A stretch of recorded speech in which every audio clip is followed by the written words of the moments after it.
Another edition of the show brought to you by absolutely no one.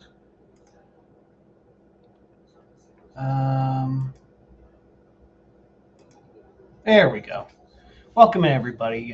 Joe Quills here with you, and another Tuesday night edition of the show. And we gonna have some inadvertent birds here tonight. So, we'll I'll tell you about that. But a lot to talk about here tonight, and do have to warn you that I am a bit edgy tonight, so there may be even more. Uh, I don't know. Do we want to call it irrational behavior? But um, yeah, so it's bad enough the Phillies are down 2-0 to the Dodgers and everything, and of course you have people that the team's not hitting, but we'll get into that. Oh, we got to fire Topper. You know, we'll get into all that stuff right now. So in a couple of minutes here.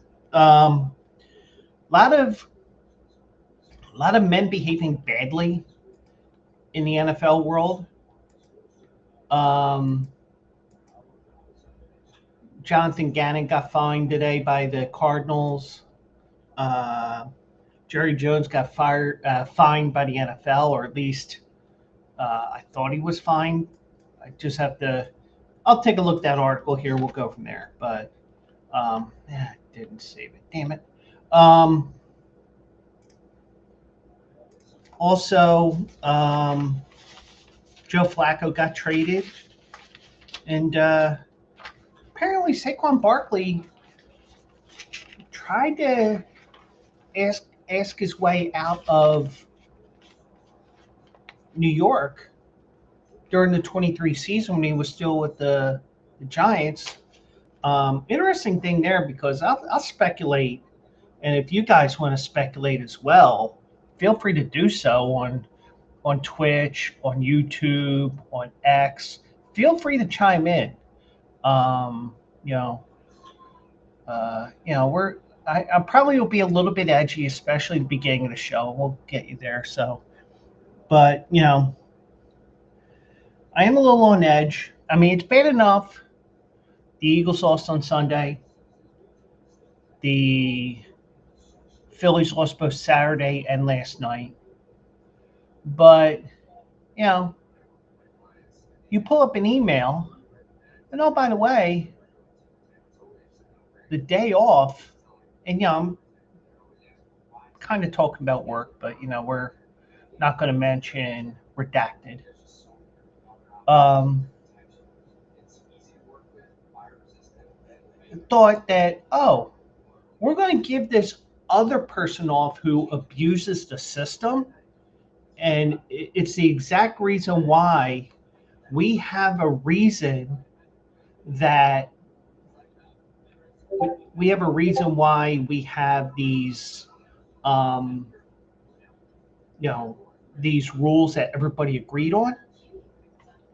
And oh, by the way, a person who should have gotten the Saturday off because he's on vacation the following week gets it all up the old wazoo without any lube for not the first time, but for the second time.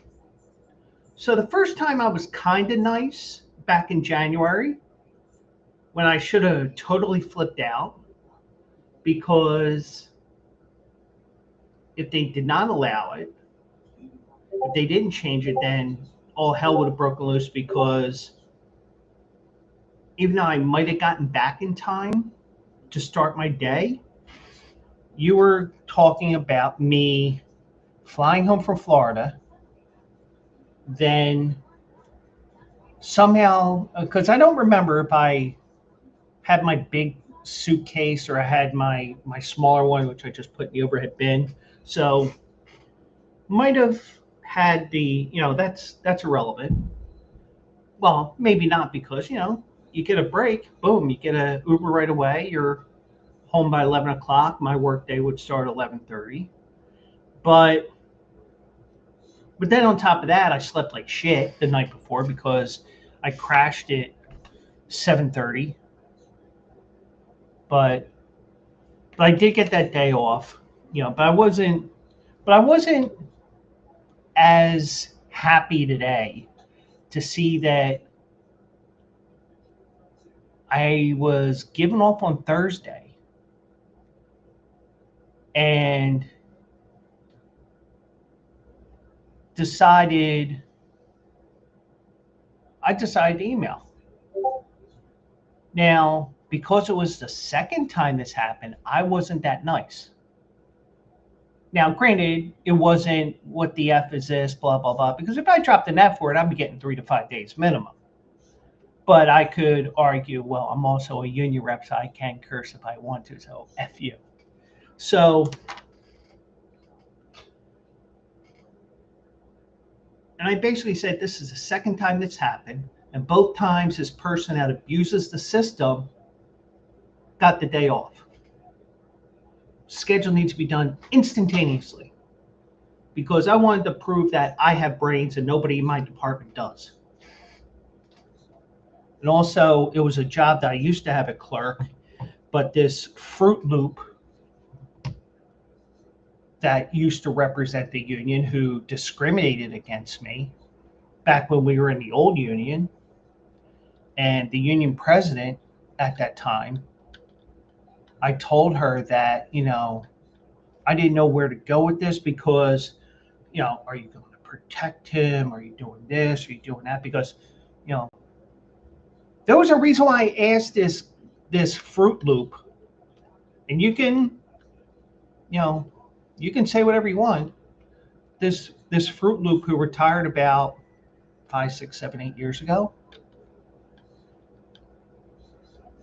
he refused to do my grievance because, oh, you're a union rep too. I'm working late at night. You're there during the day when management's there. But the problem is, and the words that he said, the only words he said was, do it yourself. Very unprofessional. And if I crossed paths with him, I would probably go Mark Sanchez on him. Not the driver to Mark Sanchez, but, because we don't know everything with the Mark Sanchez story, but,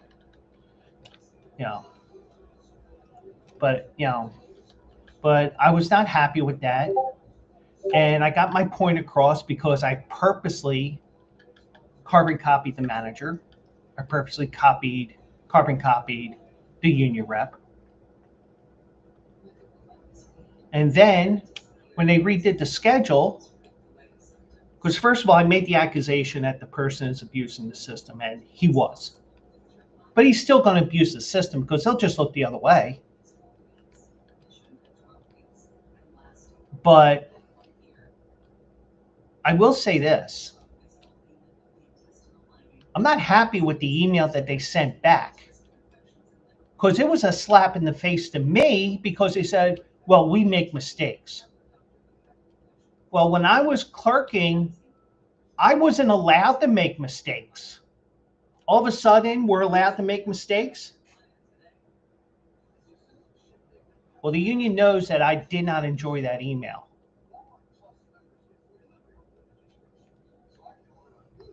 I thought it was a slap in the face at me. Matter of fact, Thursday morning, I may just email the manager, my manager, and say, this is a slap in the face. Either she apologizes to me in voice chat with you right there, or I'm going to ethics.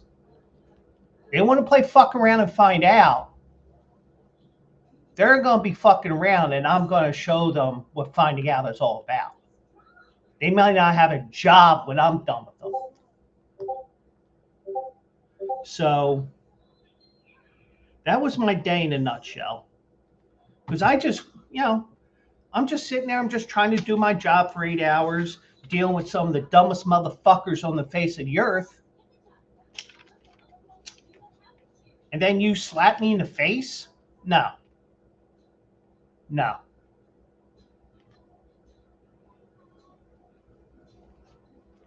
Guess what?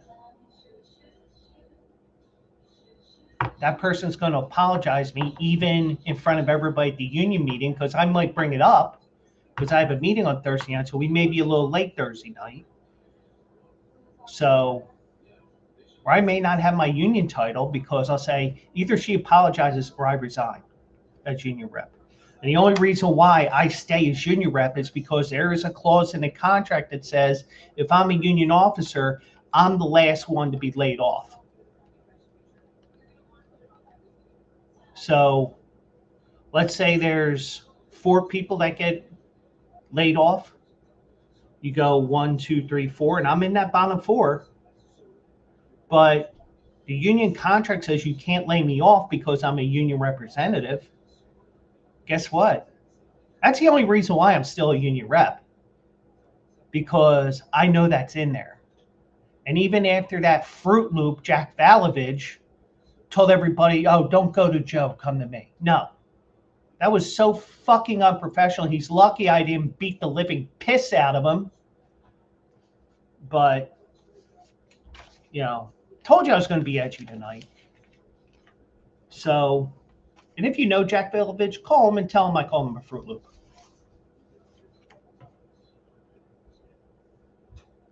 I kind of did that with my sister once on Facebook, and my dad tells me months later, yeah, your cousin called your sister and said that you were talking shit on Facebook about her.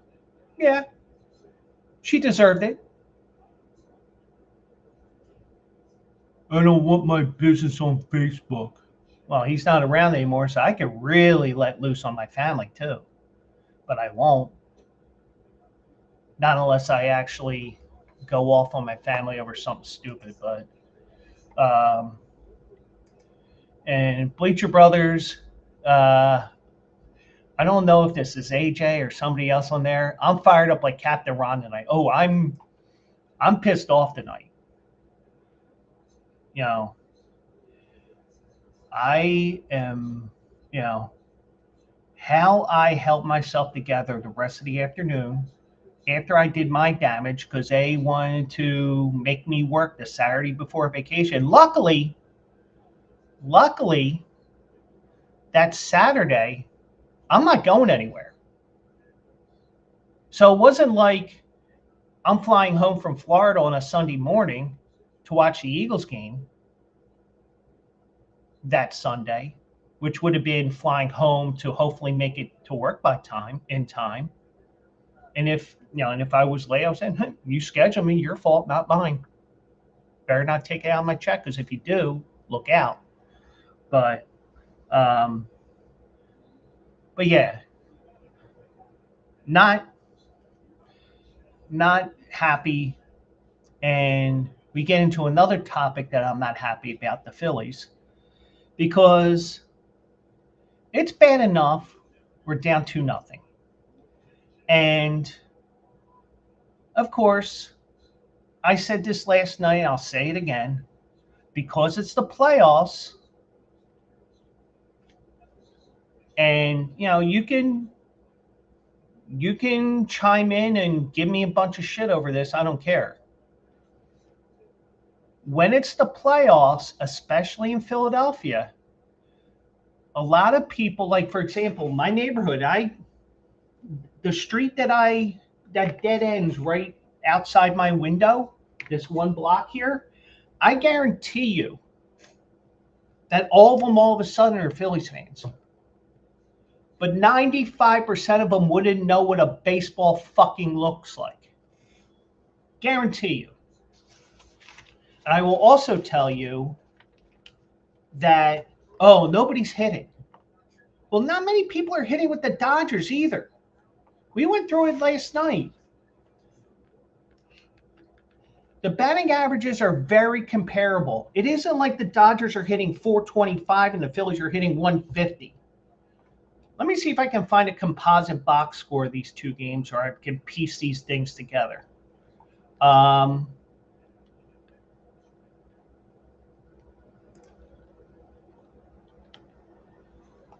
by the way, Seattle's up 5-1 on Detroit, and Blue Jays are up 6-1 on the Yankees. Let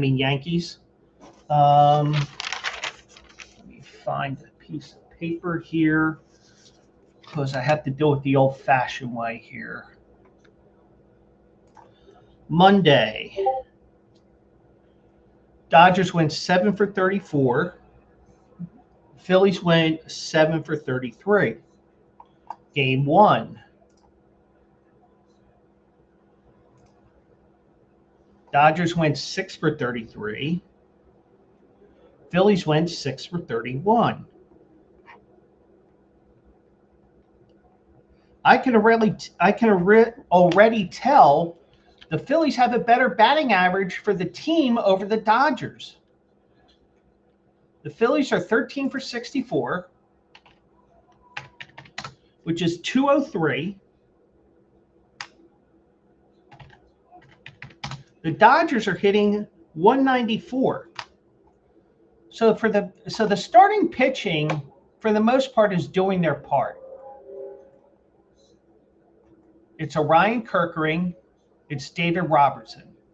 Those two guys. Plain simple. The Dodgers are doing just as little behind the plate at the plate as the Phillies. The only problem is they're doing one thing the Phillies are not doing right now, and that's clutch hitting, getting that run home. Because one thing I can tell you is when you have somebody following up a hit with another hit, that brings the additional pressure. And like I was telling Mike last night, might have been on the show, it might not have been, I don't remember. The worst thing that can happen, even though it looks good in the box score, is to hit a home run. A home run is also a bad thing because guess what? Even though you get the crowd riled up, and especially in October, the fans are yelling and screaming, you also have that the crowd, you also have nobody on base. So you got to start all over again. Whereas if you hit single, double, single, triple, single, the little ball puts constant pressure on the pitching staff. Plain and simple. If you hit a home run, it's kind of like the beginning of Slapshot. They're explaining the rules of the game of hockey there, and Lemieux, the goalie, was talking to him. What's a penalty? You sit there for 2 minutes, you feel shame, and you come back on the ice. Well, in this case, you give up a home run, you get a new baseball, you feel shame for about 5 seconds, you collect yourself, and you get back to work. Maybe you rough up the baseball, but pitchers don't rough up baseballs anymore.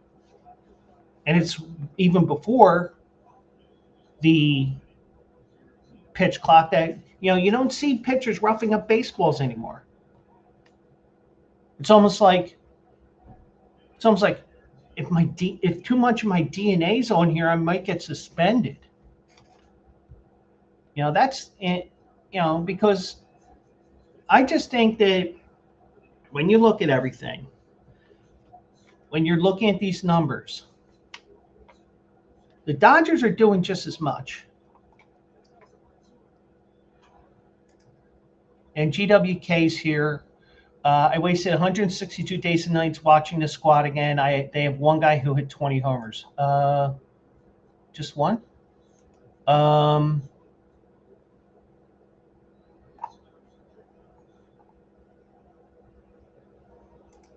Didn't somebody else hit 20 homers? And if I'm wrong, I'm wrong. It's not the first time I'm wrong. Kind of like how I was wrong for the bullshit I caused at work today.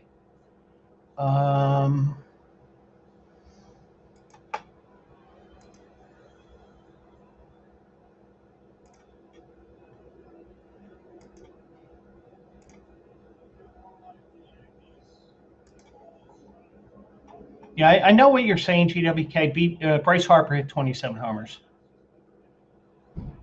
He probably would be mid-30s if he didn't have that wrist injury. But I get what you're saying there, GWK, and I will not say you're wrong there.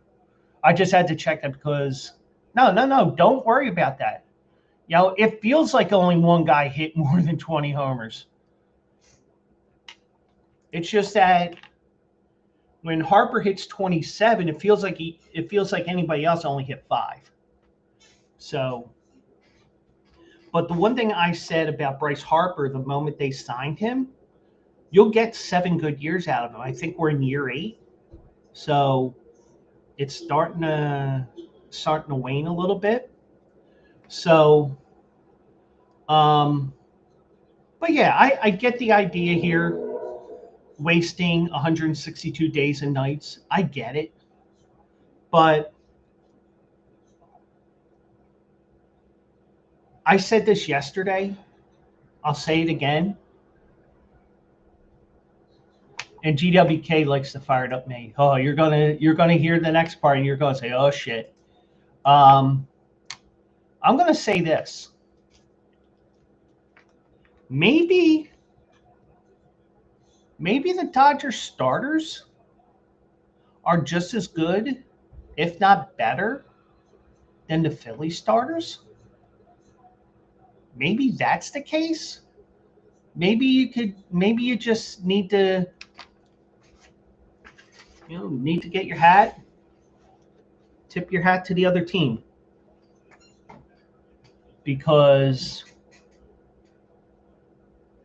the Dodgers right now, and I said this to my friend Gino Picola last night when he posted that the Dodgers were up 2-0. And here's the thing.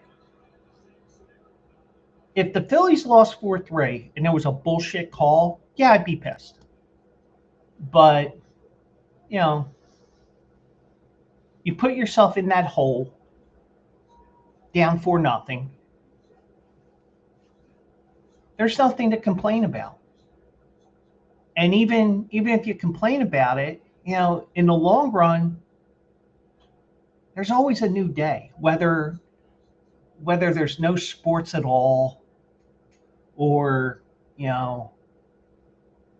the new season comes around in February when spring training starts, and pitchers and catchers report, all that stuff. But yeah, it sucks, and nobody's hitting right now again. And I said this to a couple of people over the last couple of weeks of regular season. I'm afraid the Dodgers are going to flip the switch on when the playoffs start, and they did.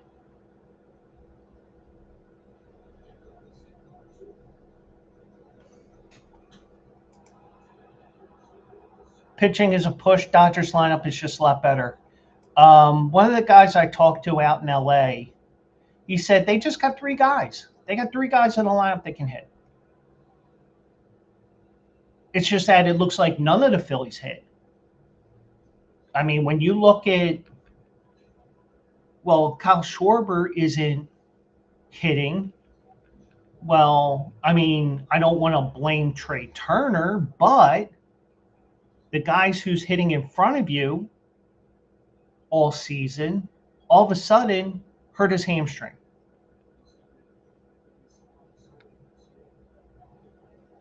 And the guy who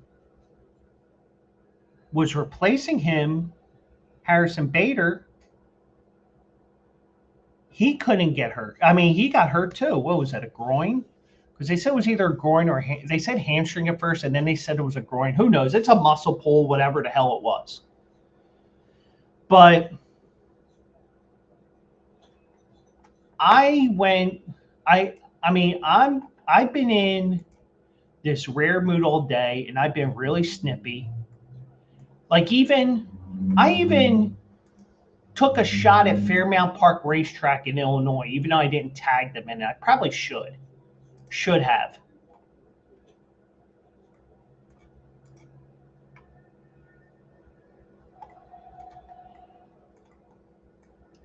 I said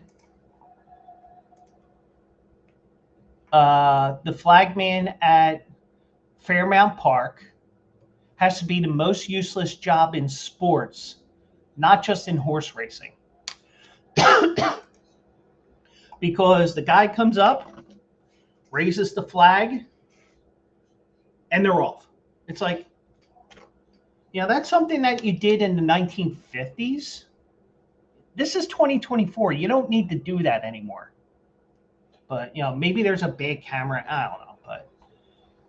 But that was the case with that. But everybody was complaining about the Phillies going for the tie in the ninth inning. Well, I did have a smart-ass comment for John Kincaid. And, I deserved a reply. Because he said, I've had a couple of people today, two in my own workplace, attempting to say I was playing for the tie wasn't dumb. Bottom nine, winning run at the plate, no outs, tying run on second. No manager in baseball is saying let's play for the tie here. Just make it stop. So I replied, dumb, yes, but you can't win unless you tie the game. Unless, of course, Stott or someone else behind him homers. No manager in baseball at home, John says, in the bottom of the ninth, in a must-win playoff game with a runner on second and no outs, should be thinking, yep, let's play for a tie here. Well, I just think it was, I didn't like, now I look back at it, it's a really horrible call, especially considering you got small dick Nick Castellanos at second base, who I could probably beat in a 40-yard dash if you let me stretch my legs enough. And I'm a fat slob. But give Mookie Betts credit for being Usain Bolt compared to Nick Castellanos to get to the bag first and be able to tag Castellanos when he tried to advance at third base.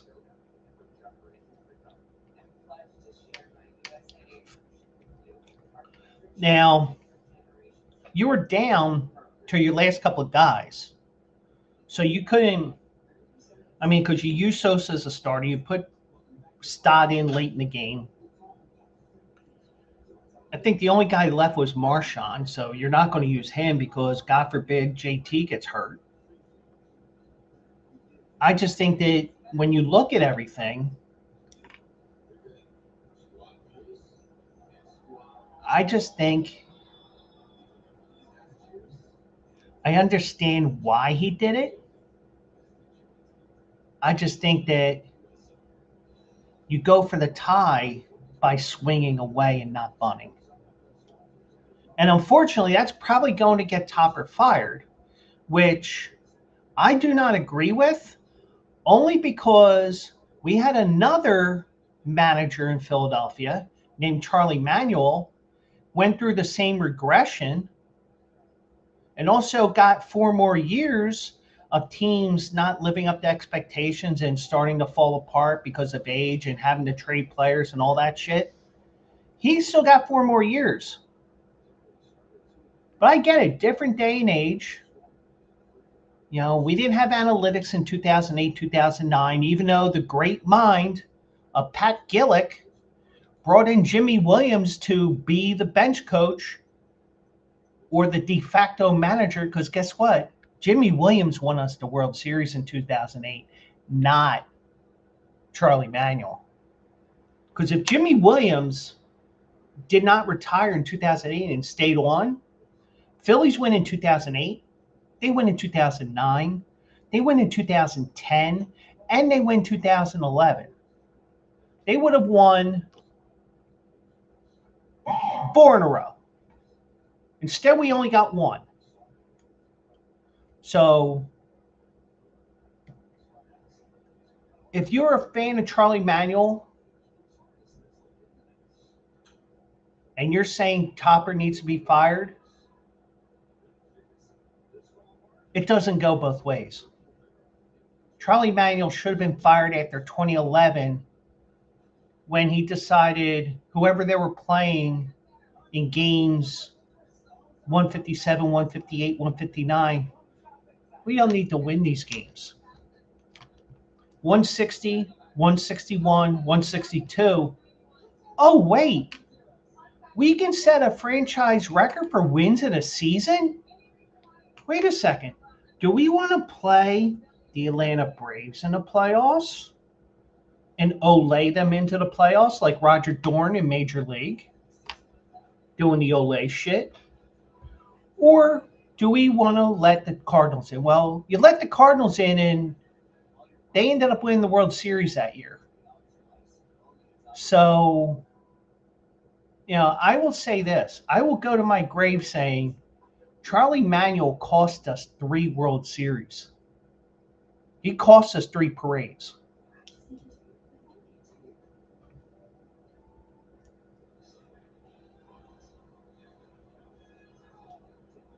And, you caught a better team in 2022. And here's the thing. People call Houston the asterisks, the Chitros, whatever. The Houston Astros, when they won their first World Series against the Dodgers, I give them some credit because they had to win Game 7 on the road. They didn't have to play games. They couldn't play Game 7 at home. So they didn't have the video, the trash cans, all that shit. But in 2022, it was up and up that they beat us in 6.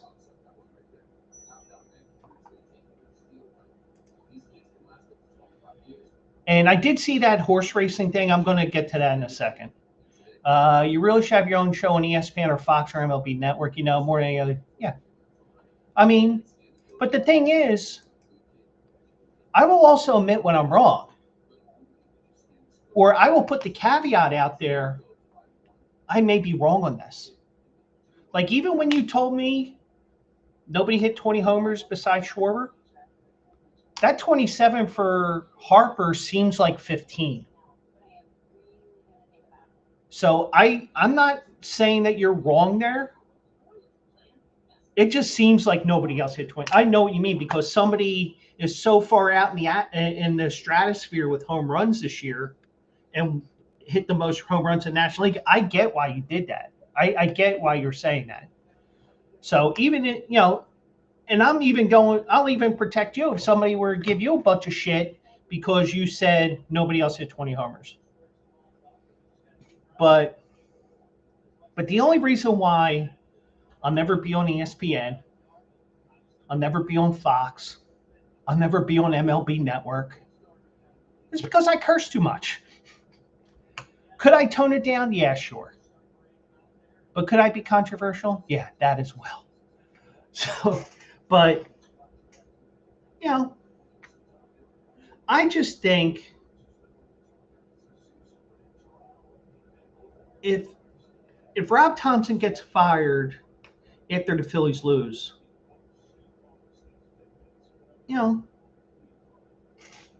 nothing I can do. Just bring in somebody who can be the whisper or whatever you want to call it.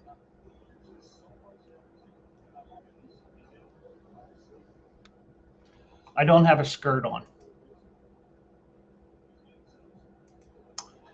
Well, I could have a skirt on. No, actually, I have a pair of shorts. I know what you're saying there, but, kind of joke around. It's like, and I'm also not politically correct as well because I just talk like this all of a sudden. But if you're going, I mean, with Dave Dombrowski here, as long as he doesn't retire, because there is something in his contract where if Major League Baseball, and also I don't know how many years are in his contract either, nor do I care. That's a topic for another day. I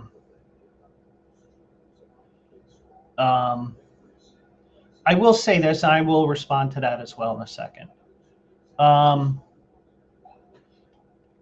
And the other reason why I could never make it on Fox or ESPN is things leave my head like that. But Dave Dombrowski will bring in a big name as a manager, I would think. Now, the only thing is, if MLB were to announce next week depending on how many years are left in his contract, because I don't know how many years are left. Dave Dombrowski can leave the city of Philadelphia like that because there's an out in his contract where he can go to Nashville if MLB elects to put a MLB franchise there. There is something in the contract with that. So, I don't know how many years are left on his contract, but one name, and I don't have any intel on this. I don't know if they go with any nepotism here, even though it wouldn't be a great choice. Don't be surprised if Don Mattingly gets an interview. And I know what you're saying. No, he's horrible. Yeah, he only gets you to a certain point and then he loses. But the fact that his son is the general manager of the Phillies, which is basically a pencil pusher job, just read the analytics and shit like that. I wouldn't be surprised if Don Mattingly, at the very least, got a token interview. And Phillies team is old, yeah. But at least now with the designated hitter, if you really wanted to, you can rotate that designated hitter position, which the Phillies never got a chance to do once Bryce Harper hurt his elbow in 2021, 2022. But I definitely bring back Schwarber. I forget who I said I'd bring back. Bring back Schwarber.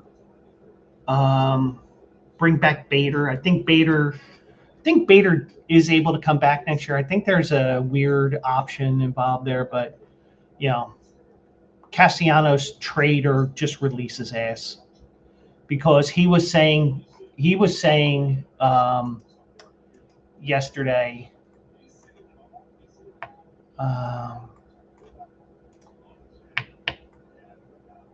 He was saying about the fans, how they're against them, against the team. They're just fair weather fans. No.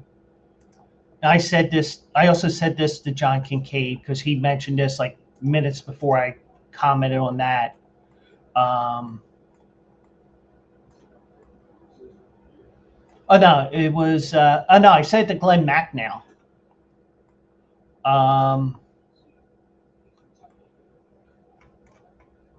Nick Castellanos basically said that Red October is a double-edged sword. The environment can be against us.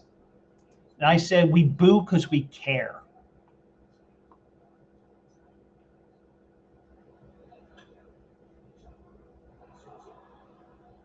And that's exactly why. He batted 200 after the All-Star break and cried about not playing.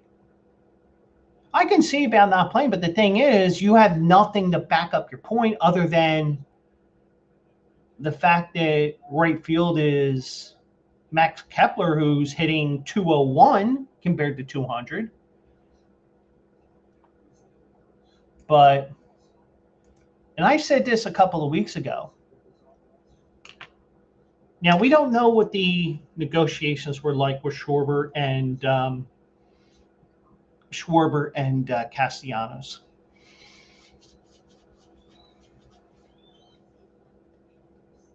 I think hindsight is 20/20, and I think if you were given a second chance at those two deals where they agreed to the same amount of money, I guarantee you they say, Kyle, we're going to give you 5 years. Nick, you're only getting 4. If those two contracts in terms of years were separate, we probably would have got rid of Castellanos at the trade deadline. But because he has another year, it's not an expiring contract. So, but, so, and then on top of all that, I see this today, and this is from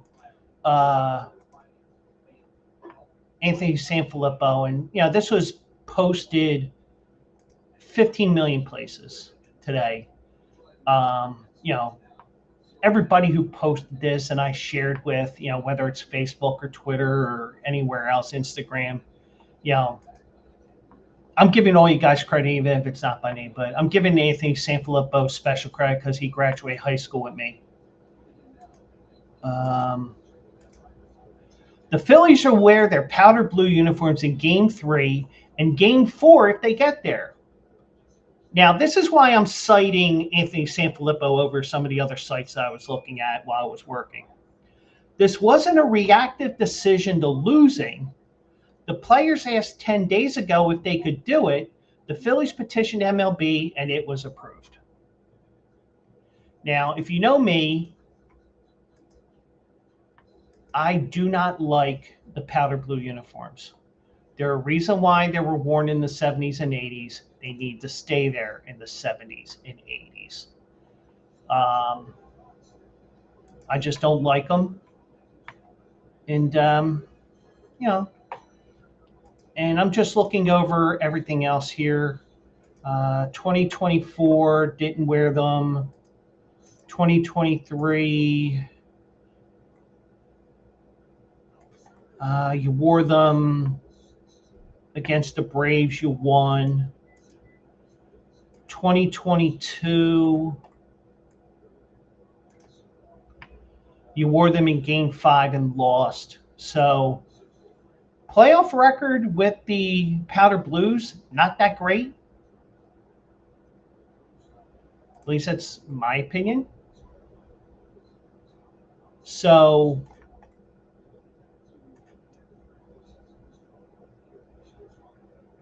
I mean, I love the powder blues and blah, blah, blah. Stop. Give me the creams. Give me the red tops back. Just get rid of the powder blues. And hopefully, if there's a forest fire somewhere in California, we can just dump those uniforms into the forest fire or wildfire in California if there is one. Because the season's over. And, why do I get the feeling I will have that 5-second clip just now used against me? Go ahead. Use it against me. I don't care. It's not the first time somebody will come at me today. But I just think that, the Dodgers, the pitching has been just about even. It's just the Dodgers had more clutch hitting than the Phillies did. End of story. And they'll probably get a clutch hit in the bottom of the 8th to put the game over the top and get me pissed off even more. But to answer GWK's horse racing comment here, first of all, also eligible live on the Bleacher Brothers channel Saturday morning. It's looking like we're going to do Laurel Park. And I know, why Laurel Park? Well, I don't think there's any more Breeders' Cup prep races. So we don't have any more winning your ring races. So, but the reason why I'm choosing Laurel Park is they have Maryland Million Day. And the whole race is a bunch of competitive races for Maryland bred and sired horses. So that's why I'm going to do that as of right now. But since it's only Tuesday, I'm not completely set in stone. But one question GWK had that was horse racing related. What are your thoughts on computer betting syndicate in horse racing? If it's exactly what I think you're questioning about,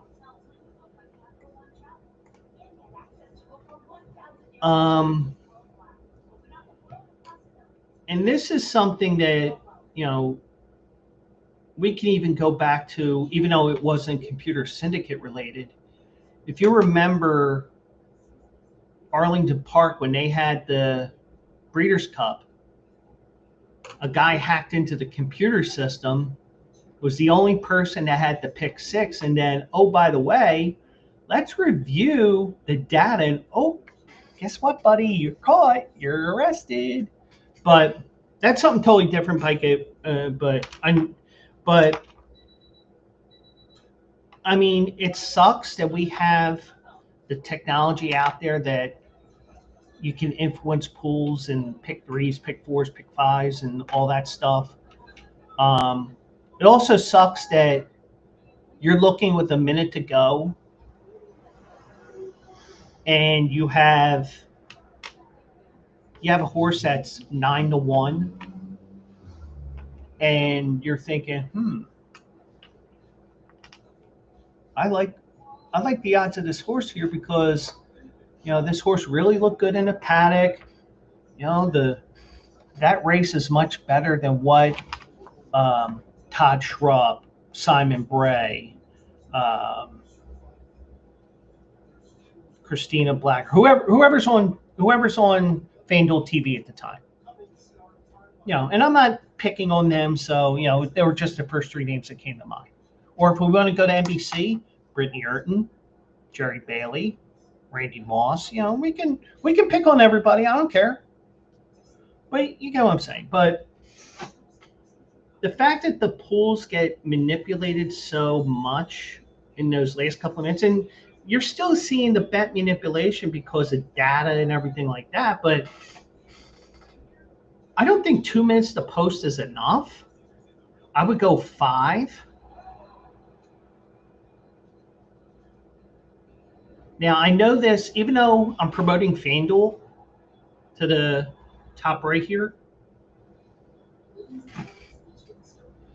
even though I'm promoting FanDuel, I know TwinSpires used to have it.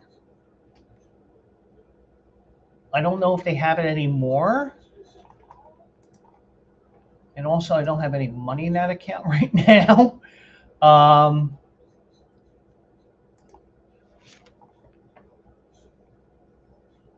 Let me log in here.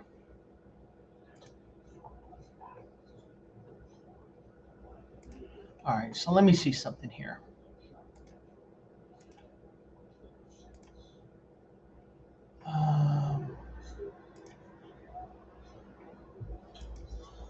Like, for example,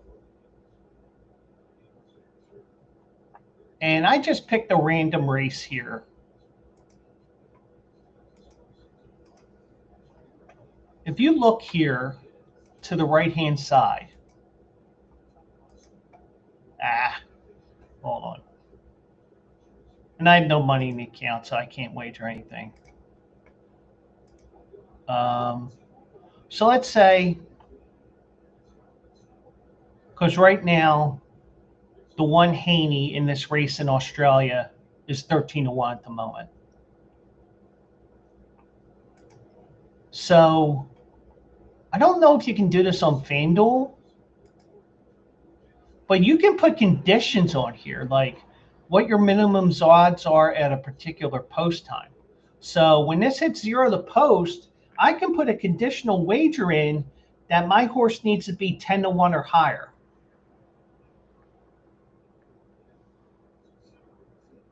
And if it's not,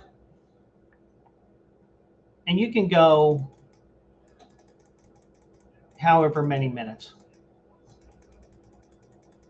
I don't go conditional picks. I mean, I barely do conditional picks with my articles. Like, for example, yesterday I said, if this one horse runs, take this horse. If not, take the other. Well, the horse I told you to take as a backup lost by a nose. But, you can do all kinds of things here. You can share with your friends. There's all kinds of things you can do. Now, let me go to FanDuel here because that's who I really promote, because of the fact that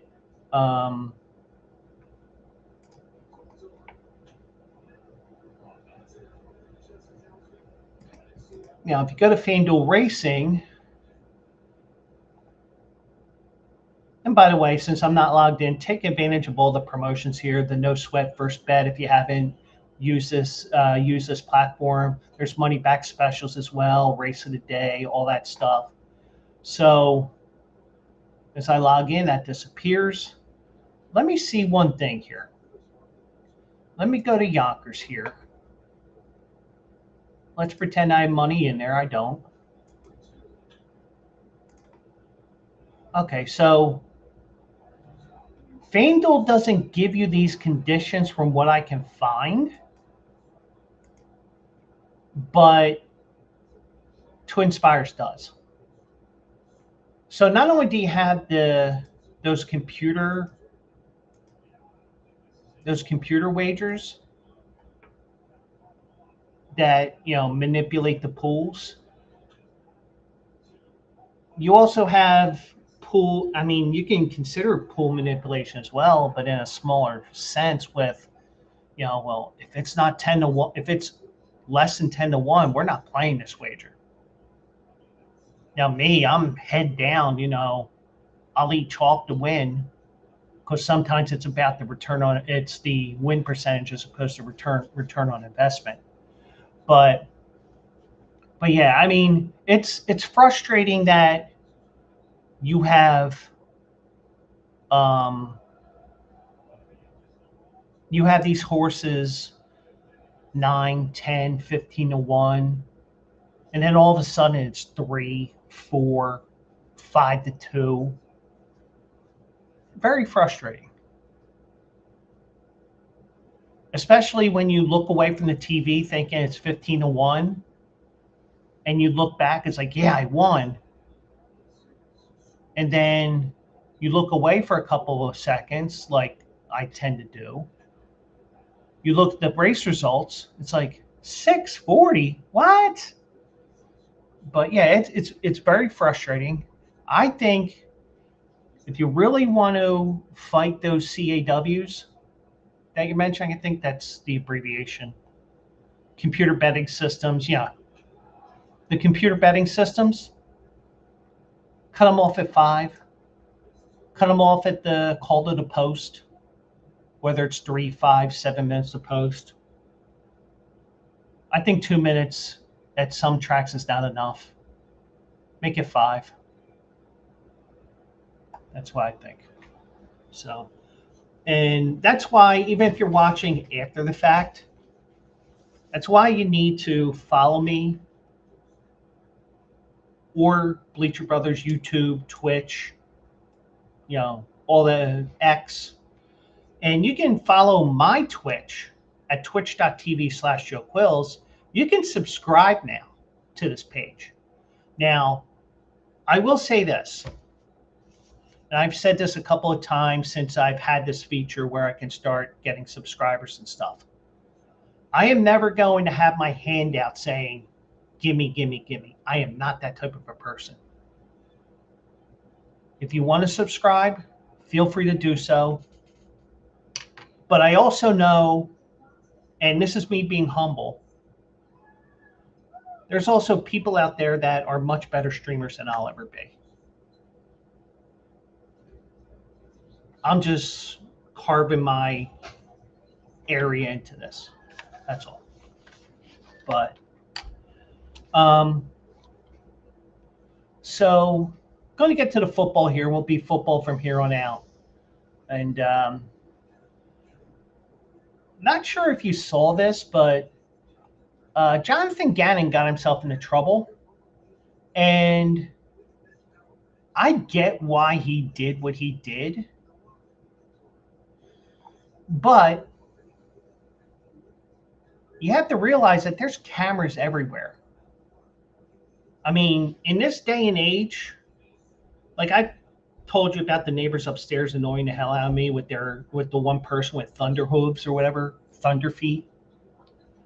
Like last winter when we actually had a snowstorm, I'm like, I feel like throwing a snowball at them, at their window. But why didn't I? One, shoulder's not as good as it used to be. 2, there's so many cameras along this building that I would get caught, and you don't know how far out they can see. And 3rd, I'd probably hit my window and break it and have to explain why my window broke instead of theirs. So a little common sense took over. But, 30 years ago when I was playing baseball and stuff like that, yeah, I wouldn't give a shit. But Jonathan Gannon lost control on the bench, went after Amari DiMercato. I know the DiMercato is pronounced correctly. Because if you saw the play, and it was very close because he let go of the ball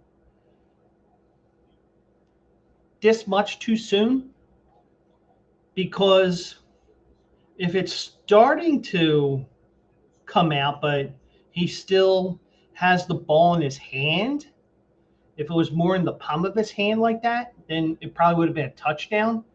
But the fact that he had it at his fingertips, that was enough to say, no, not a touchdown, fumbled out of the end zone or whatever happened, Tennessee ball. But I will say this. You can yell and scream all you want at your players. What he did was over the line, because he actually bumped the player. And this is a grainy video from Adam Schefter, and I don't know who he got this from. It's from Football Forever. Now, where Football Forever got it from, I'm not sure. So just want to give as many people credit for this video as possible. So here's the video.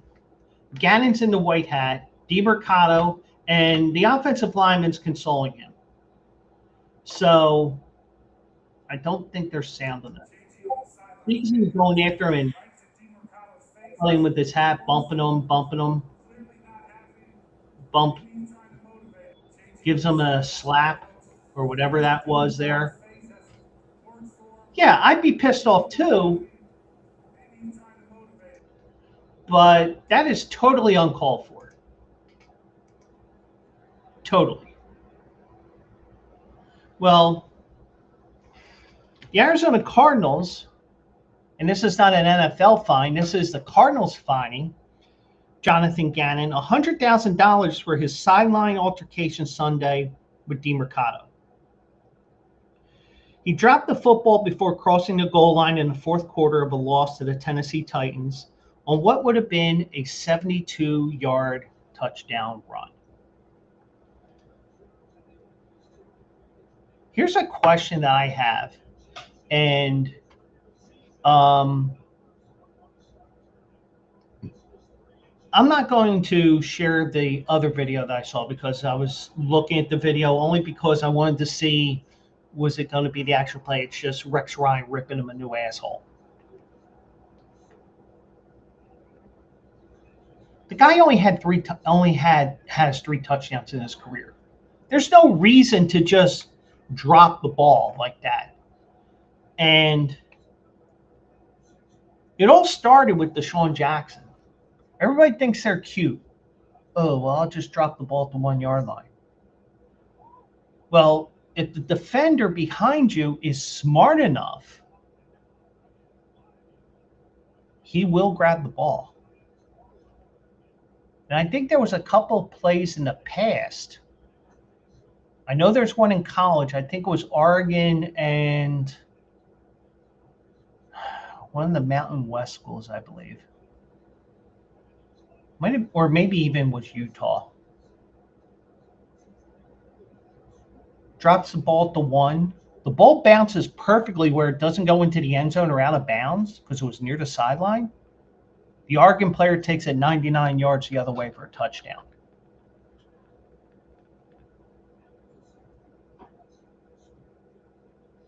And I know Jonathan Gannon obviously is no Bill Belichick, even though Bill Belichick is coaching Jonathan Gannon at UNC this year.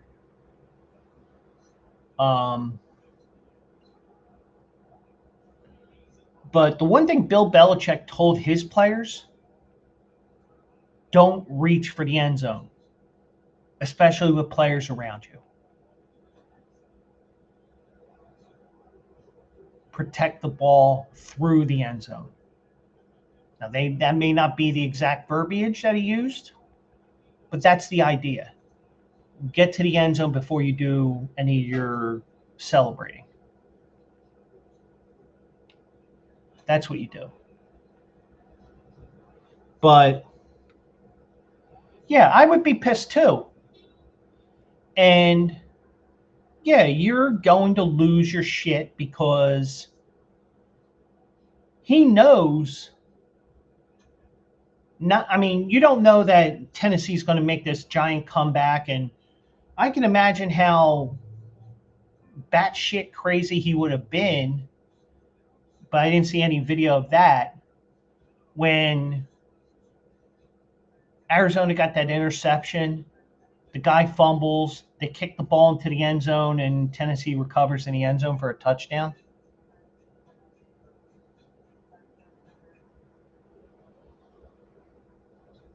But if you go up 28-6 in the fourth quarter, because there was about 12:40 left in the game,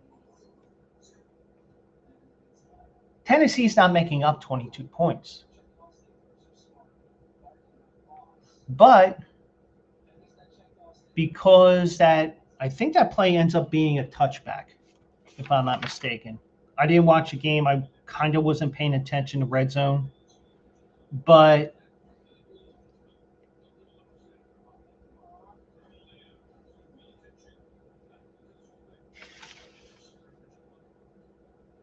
I don't know what it's basically the same thing as the number 0. What's the fascination with the number 0 in pro and college football? If somebody can explain that, so be it. But also,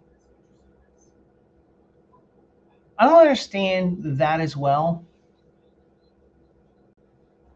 And I think if James Conner wasn't out for the year, if other guys didn't get hurt on the team, that guy probably gets cut. I know Bill Belichick would cut him and say, I cut him because he dropped the ball on the 1 yard line. Well, you don't have any running backs, Bill. Don't care. We can get somebody off the street and run for 100 yards. I'm exaggerating, but you get the idea. But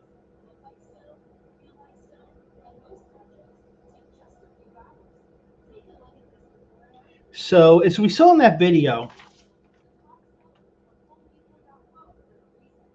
Gannon's walking over to DeMercado, and he's already over there by the time we saw our video.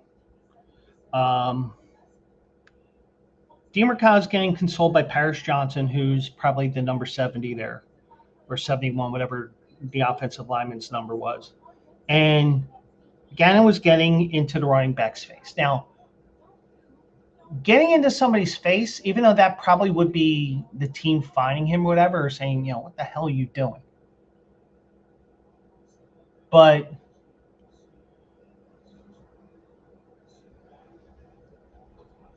he continued his rant and began walking away from DeMercado and appeared to make contact with the right arm.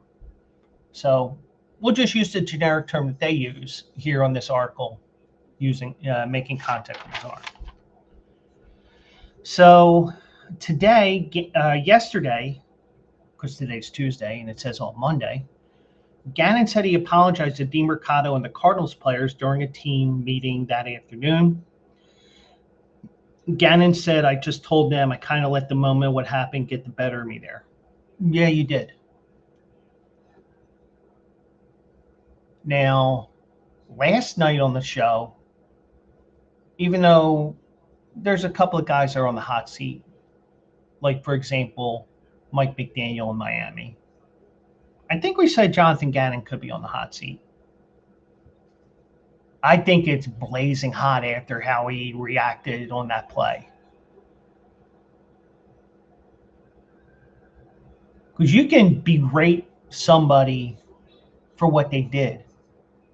But then, it seemed like he was headbutting him with the bill of his cap a little bit, and then he took that swipe. That's uncalled for. I mean, the berating probably still gets him fined, but not 100,000, maybe 50. But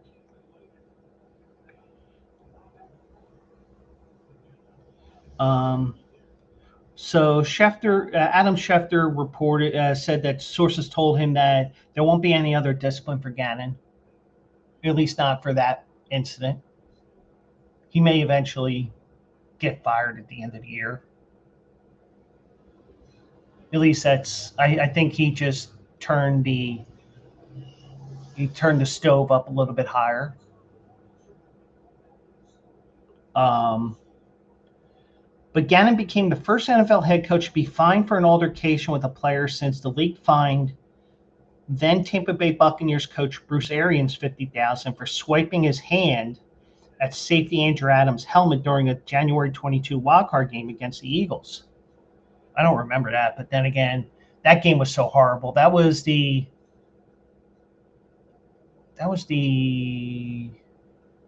first time they played Tampa Bay in the playoffs down there. That was the Brady winning the Super Bowl season. But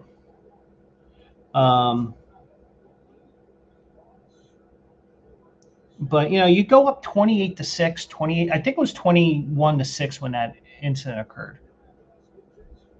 You're up 22 points. You're playing a team that's 0-4.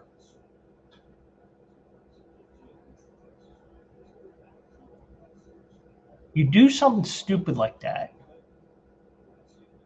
All of a sudden, this is turning into. So you're saying there's a chance. And, Arizona is obviously not the best team in the world. They're not the worst. But then again, Kyler Murray was, and I mentioned this last night, he was put in concussion protocol because he took a snap to the head during all the bullshit that happened in the third quarter. So, but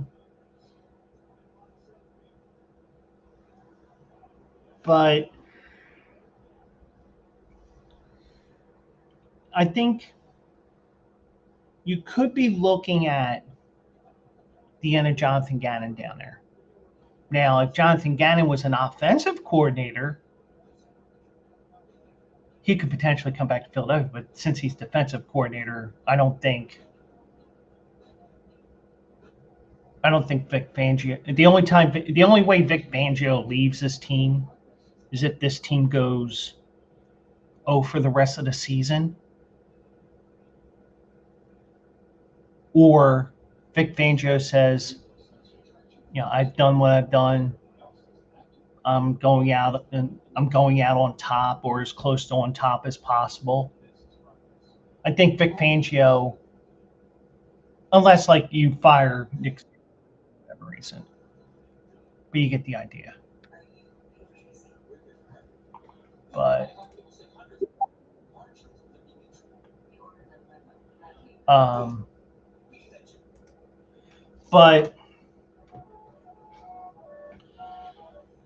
yeah, Arizona was up 21-6 because that would have made the score 28-6 with 12:40 left. Teams up 22 points in the fourth quarter are 1,276-1 over the past 25 seasons, according to ESPN research. So you pretty much have the game in the bag.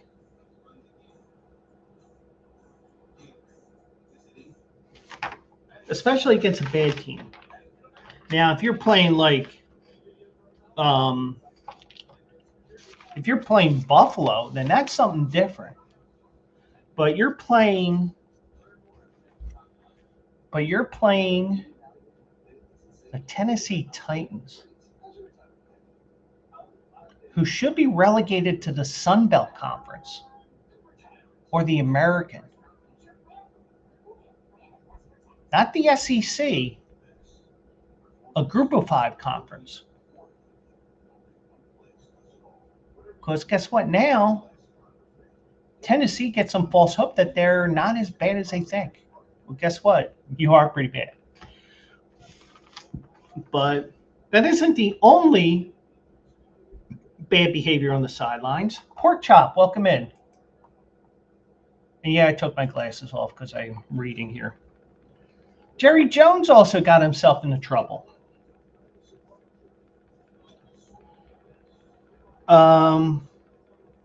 Jerry Jones made an unfortunate gesture to fans at MetLife Stadium, to the MetLife Stadium stand Sunday, and he called it inadvertent.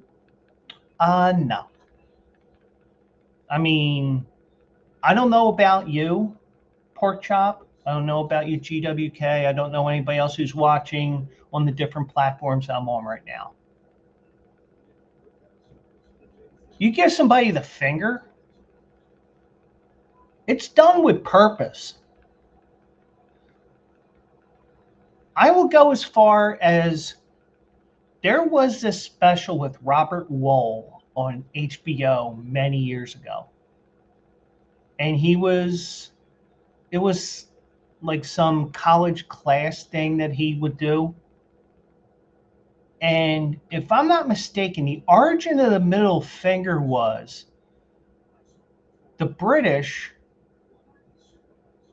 would go around Europe, and when they were, the wars and, territories and shit like that back in the day, and I think it goes all the way to the Middle Ages, they would cut off the middle finger because everything was bow and arrows back then, and the middle finger is what you were used, if I'm not mistaken. So, if I'm not mistaken, the origin of giving somebody the middle finger was, I still got my middle finger, if I'm not mistaken, and if Robert Wool is correct. So, once again, here we go again, because GWK was saying earlier that I should be on ESPN, Fox, or whatever. I'll admit when I'm wrong. And if I'm wrong, if I'm totally way off with the middle finger thing, so be it. Because, we believe everything on the internet and TV nowadays and radio. But, just some critical thinking here, which we don't use in America anymore. I'm allowing myself to be wrong here. But I'm pretty sure it might even been the French that said, I still got my middle finger. Because it was with bow and arrows and shit like that. So, but videos on social media showed Jerry Jones quickly flashing his middle finger late in the Cowboys' 37-22 victory over the Jets.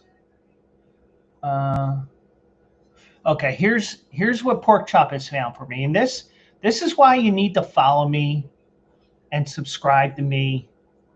At least follow on Twitch, twitch.tv/Joe Quills. Because guess what? At the very least, get those alerts. You're sitting there, you're working on whatever, and the next thing you know, oh shit, Joe's on. Yeah, I want to see what he has to say tonight. And by the way, I have a Facebook thing I got to look at later. So according to Pork Chop here, the gesture was adopted by the Roman Empire, where it was called the digitus impeticus, the impudent finger, and remains a symbol of disrespect or a curse. And that is courtesy of Google AI, but they also said the longbow theory is romantic myth. So, the Roman Empire does make sense as well. So, but, Robert Wool, that was a bit of a comedy thing many years ago where he was lecturing a class, so to speak, lecturing. So, but yeah, I would give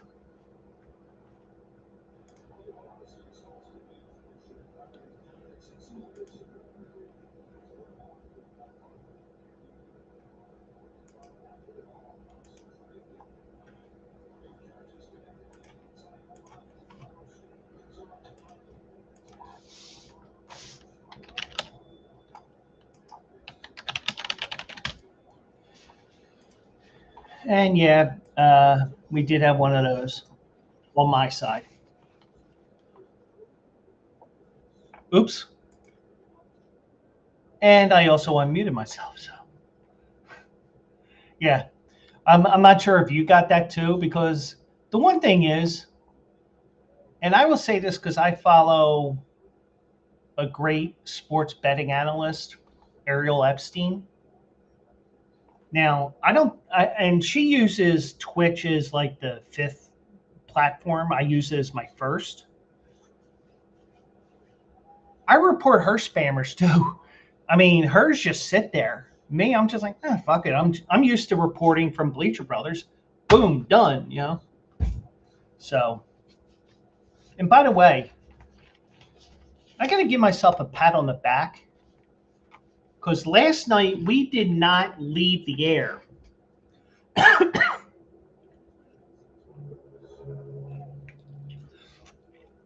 Mike and I were done. We're just shooting the shit because, we're just joking around or whatever. And we're getting near the end of the game. And I showed him my wager of Jacksonville money line.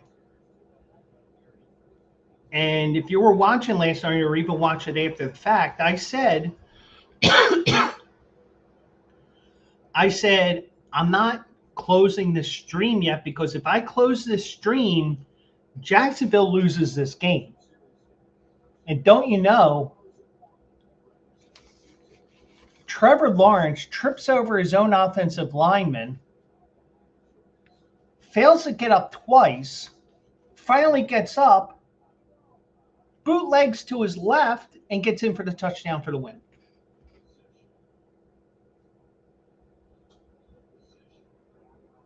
And then I said, well, we can't do it now because Kansas City will score a touchdown here with 20 seconds left. So, but that's another reason why, because we do goofy shit on here. But so Jerry Jones said today on the Fan 105.3 in Dallas, that was unfortunate. That was kind of an exchange with our fans in front of us. Probably Jets fans as well. And Toronto has given up the lead here. Jazz Chisholm Jr. just hit a home run, so it's 7-6. 7-6 Yankees. And Seattle did beat Detroit 8-4 tonight. So I should have, instead of playing that $10, what do they call it? The $10 free wager. Instead of playing a hockey game, my money back wager. Instead, I should have played Seattle -1.5 on the run line because they won 8-4.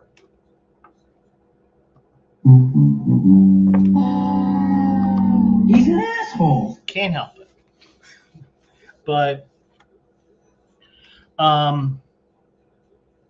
so apparently he said there was a swarm of Cowboys fans in front, not just Jets fans, Cowboys fans. The entire stadium was brimming with enthusiasm of Cowboys, certainly late in the game. Well, most of the Jets fans are used to leaving in the third quarter when their team is really sucking ass. So, but I wouldn't be surprised if there's some Jets fans that are still giving him shit because it's Jerry Jones. But, so he said the gesture was inadvertent on my part because it was right after we made our last touchdown and we were all excited about it. There wasn't any antagonistic issue or anything like that. I just put up the wrong show on the hand. No, you purposely put the middle finger up, just like I'm doing right now. But I'm doing it just to demonstrate what Jerry Jones did as opposed to just saying, fuck you.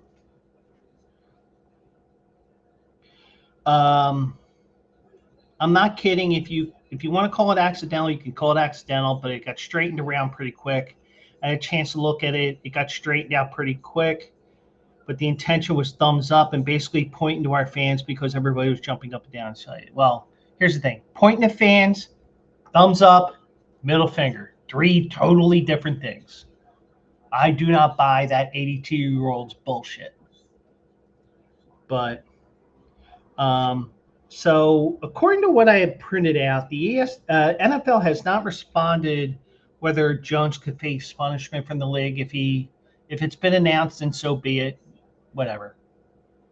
But even if you find, excuse me. And by the way, the show before me, Fantasy Fools, one of the guys farted during the show. I wasn't paying attention, but they were laughing for like 30 seconds about that. But me burping is something, But David Tepper was fined $300,000 for unacceptable behavior last year. He's the Carolina Panthers owner. He was caught on video throwing a drink at the direction of a Jacksonville Jaguars fan. In 2009, late Tennessee Titans owner Bud Adams was fined $250,000 for conduct detrimental to the league after making an obscene gesture while celebrating a win over the Buffalo Bills. So are we looking at a $250,000 fine? But the thing is, with owners, $250,000 is like me getting $5 from Pork Chop. Because $250,000 to Jerry Jones, because of all the money he's made between the Cowboys and oil and whatever else he's done, $250,000 is basically $5 to us, if that. It's a drop in the bucket. But once again, Jerry Jones should know you do have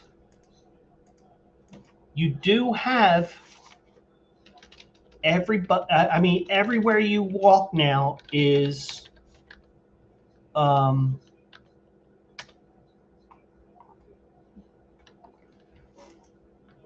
there's cameras everywhere.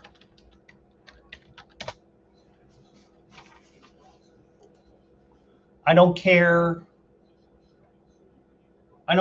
where. You could be, you can walk down the street. I guarantee you, I walk up Lansing Street here. I'm kind of giving away where I live, but, kind of hard finding. I gave some clues, but, I don't care. It's like Fort Knox and you're trying to get in here. But, I guarantee you, I walk up the street here from the street right here to the next street where my dentist is. I guarantee you, I probably pass 15 cameras on that block because it's a security thing now. Like if somebody were to get beat up, God forbid. Like for example, the Mark Sanchez case. Police says that they do have video surveillance of everything going on. I have my feeling of what happened.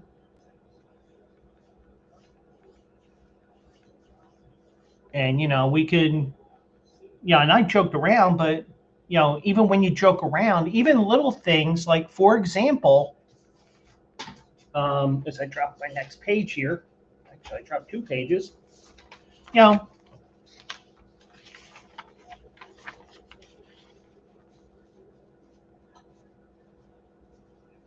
joked around even on Facebook today. I said, oh, he probably had a grinder date.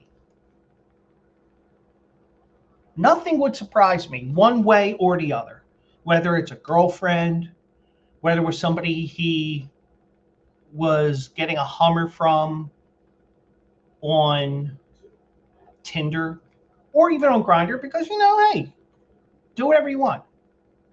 If you're leaning that way, go right ahead. I couldn't give a rat's ass what you do. Just respect, I respect what you do. Just respect, I'm hetero. And don't use shit against me like that one clown I mentioned before when I was going off on that rant at the beginning of the show tonight. So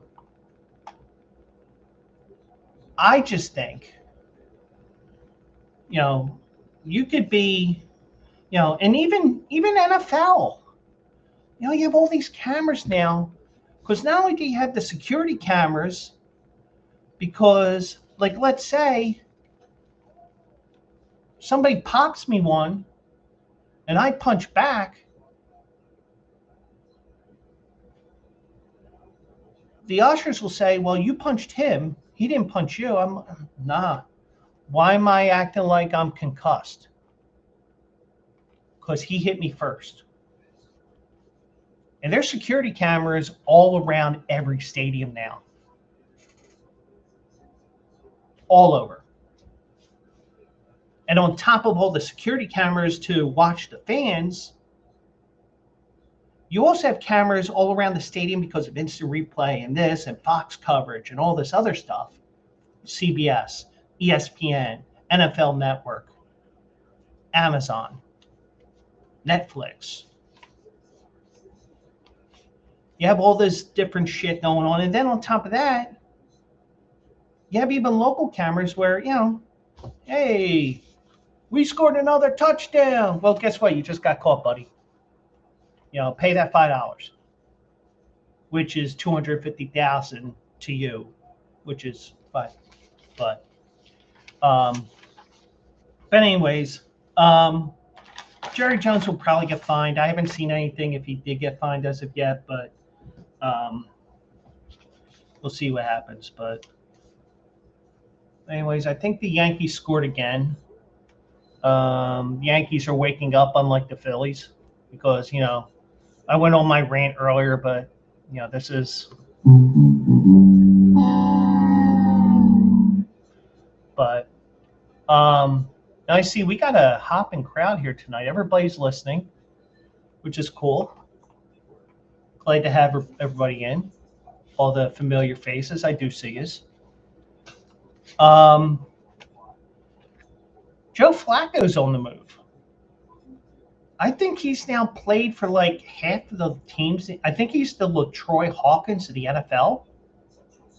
I think it's LaTroy Hawkins that's pitched for 14 different teams. And no pork chop and nobody else. You don't have to Google that. And if LaTroy Hawkins is the record holder, that's a stat I just pulled out of my ass. But seriously, Cincinnati, they've had enough of Jake Browning, and rightfully so. But then again, it's a little unfair because he did play the Lions, and the Lions are getting into groove. So the Bengals traded Joe Flacco today. I guess they liked what they saw from Dylan Gabriel, which unfortunately means Shedeur Sanders is a heartbeat away from playing quarterback. I mean, we saw a couple of weeks ago he was miming because he didn't get the number one job, and Dylan Gabriel got it over him when Joe Flacco was benched. Act professional. Act like your father, like you've been there. I'm sure his father would have said, "Boy." But anyways, so the Bengals called up their division rivals, the Cleveland Browns. And they acquired Joe Flacco today. Cincinnati will also receive a 6th-round pick, while Cleveland will get a 5th in return. So, as we all know, unless you're under a rock, and can you smell what the rock's cooking, Joe Burrow is out for at least 3 months. I think he's done for the year. But then again, with what Cincinnati is right now, I think he is done. So Joe Burrow will take over, probably until his arm falls off because he's 80-some years old, or he doesn't arrive to the game in time because he's got to have his mid-morning nap. I'm making fun of his age, but so Flacco joined Cincinnati 2 days after the Bengals, who are 2-3, lost their 3rd straight game with Browning, who threw 3 more interceptions in Sunday's loss to the Lions. Cincinnati's been outscored 113-37. Now, I will say this. It was Minnesota in the first week. I know that. I'm blanking on who they played before Detroit. I'm pulling this up now. Don't worry. The Broncos. Oh, yeah, that was that Monday night game where the whole team quit on Monday Night Football. But Denver's defense they're a tough defense too. So, you're playing coming up. You got the Packers, which, they're coming off of a bye week, I believe, or are they? No. Yeah, they are coming off the bye. Then Cincinnati's got Pittsburgh, and then the Jets. So, you'd still have a couple more games before you play a team that does have that great of a defense, but the Jets are more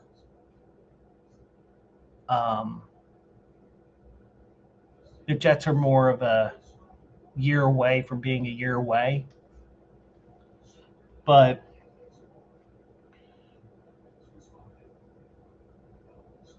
Zach Taylor, the Bengals coach, was non-committal when asking about Browning's status as a starter, saying the organization will look at all the personnel and make sure we're doing the right thing. I hope that Zach Taylor's playbook is not excessively hard, because even with Joe Flacco being in the NFL, 18 years, 17 years, however many years it is, you do have um,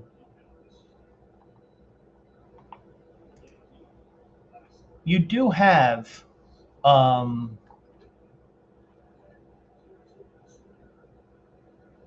you do have to learn the playbooks and some of the intricacies, but you do have Jamar Chase and T. Higgins, so you do have weapons.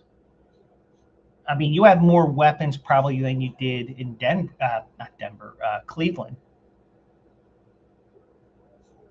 But but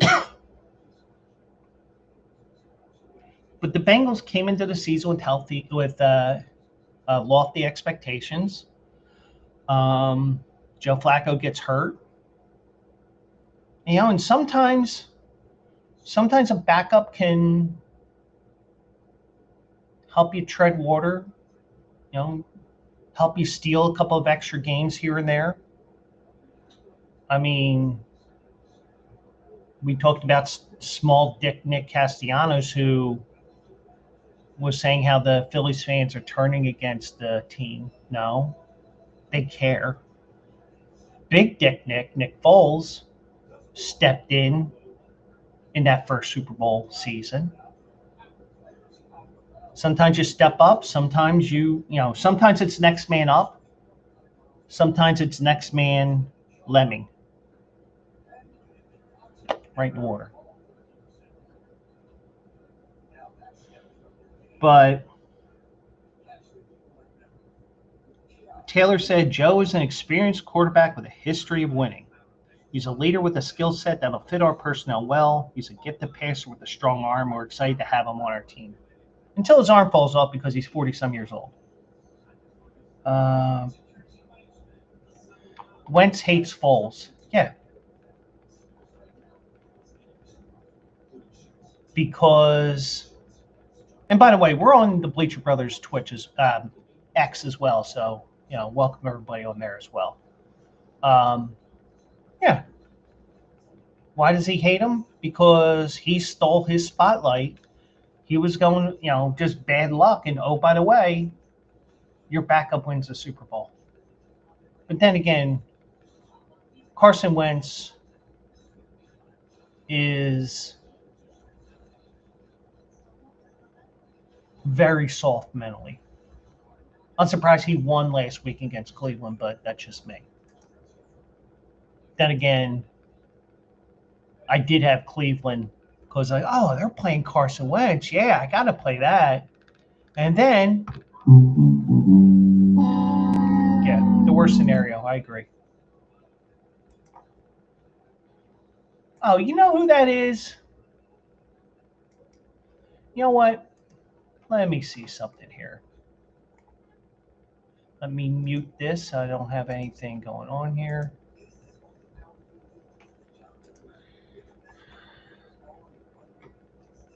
Let me see.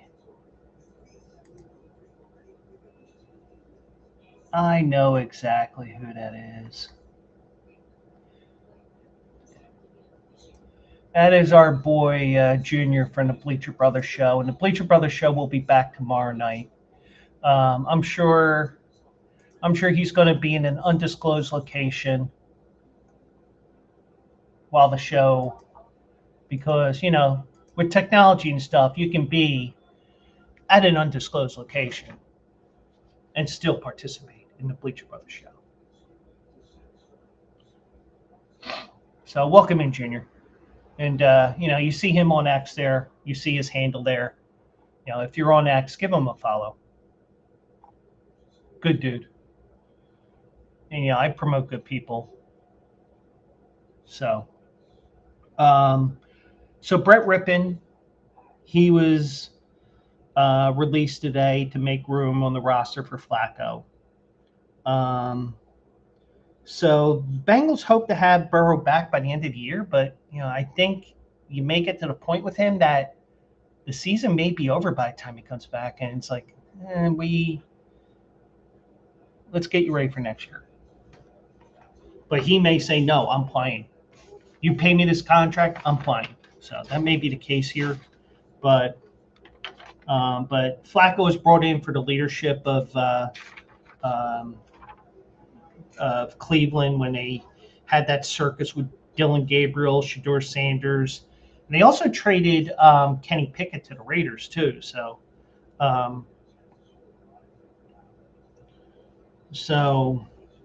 right now it is Dylan Gabriel is a starting quarterback with Cleveland, Shedeur Sanders and Bailey Zappi as the third string or practice squad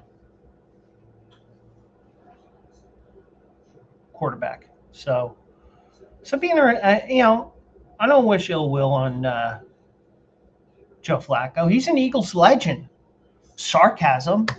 Now, if you know me rather well, I like to throw out the word legend and have it as a sarcastic thing. Not sarcastic and sarcastic bitchy like I was earlier tonight. Well, that was just plain edgy, raw, pissed off me. But I know Mike knows this rather well. Some of my other friends are realizing this real fast. I'd like to go around and call somebody a legend when they're the least of the legends. Like, for example, Joe Flacco, he'd be one of those great guys where if you were playing, what is that game? Hold on. You're playing Immaculate Grid, if that's still around. Joe Flacco,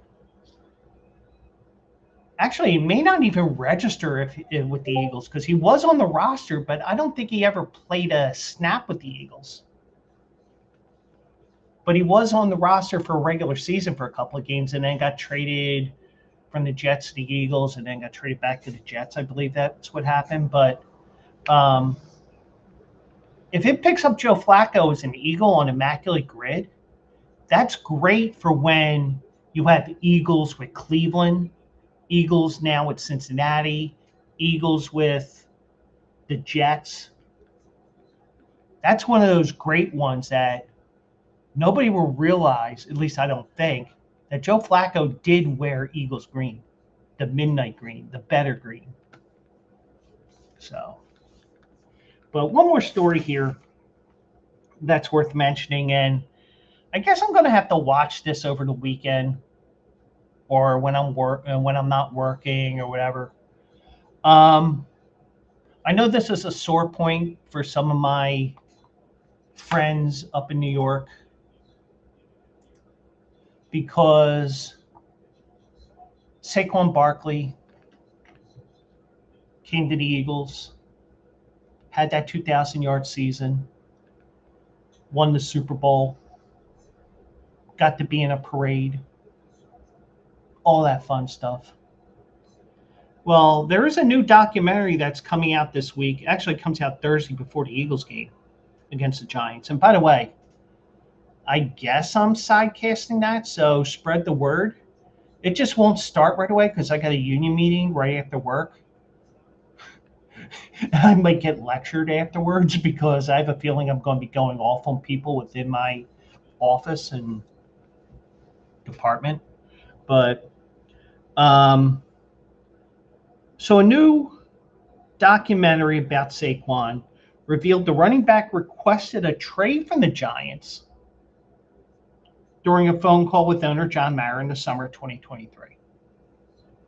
And from what I'm gathering from what I've read here earlier today, because I think I read the 6ABC article that came up on my phone while I was working. And, since work was starting to get busy, I couldn't really comprehend it too much, but thankfully I had this article. I'm highlighting shit left and right. I think even, and hopefully this plays out this way, and it may just played out this way because Saquon knew that there were cameras around for his documentary. Or maybe it's just Saquon being Saquon. I would lean towards the latter because, I think he's professional about everything. And, that's what you would say no matter what your workplace is. If you keep it professional, you don't burn bridges, you may eventually return to that workplace. Even if it's a coach after your career, you never know. I mean, I doubt Saquon coaches, but you never know. So,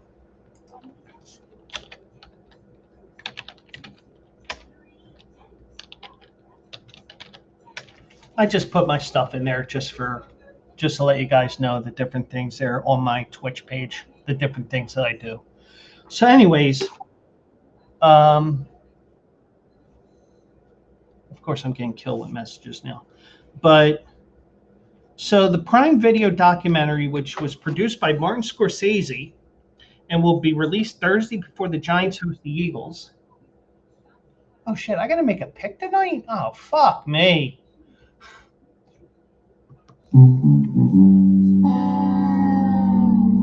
He's an asshole. I am. I can't help it. But anyways,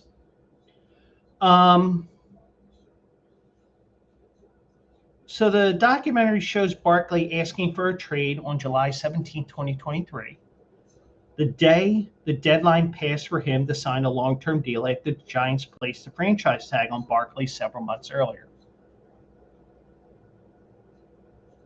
Now, I don't think any Giants fans knew about this. Any Eagles fans? Because he just went on the field, did his thing,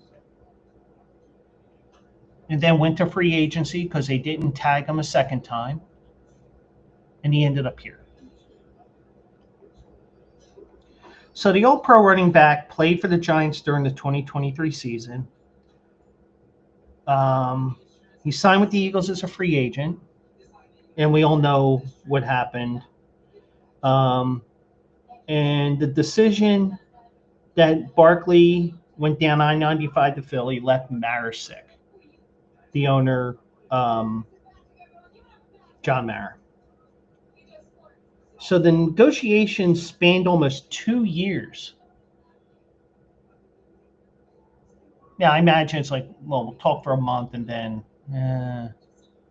it's like, no, we're not going to talk during the season. I'm focused on football. Like you see that a lot in baseball. Oh, once the regular season starts, not talking. But your agent will probably still do stuff behind your back to make sure you get that deal. But so they talked for 2 years. So Barkley said in a phone conversation shown in the documentary, and this is the quote on ESPN's site here tonight.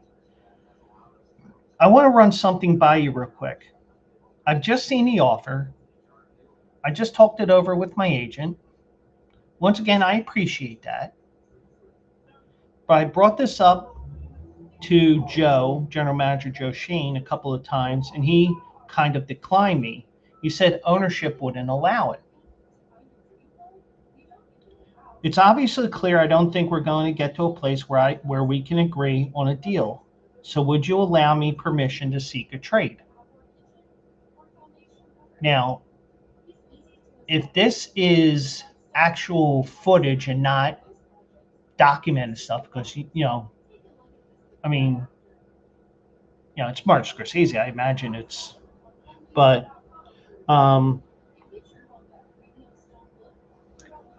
so the Giants had no intention of trading their best offensive player.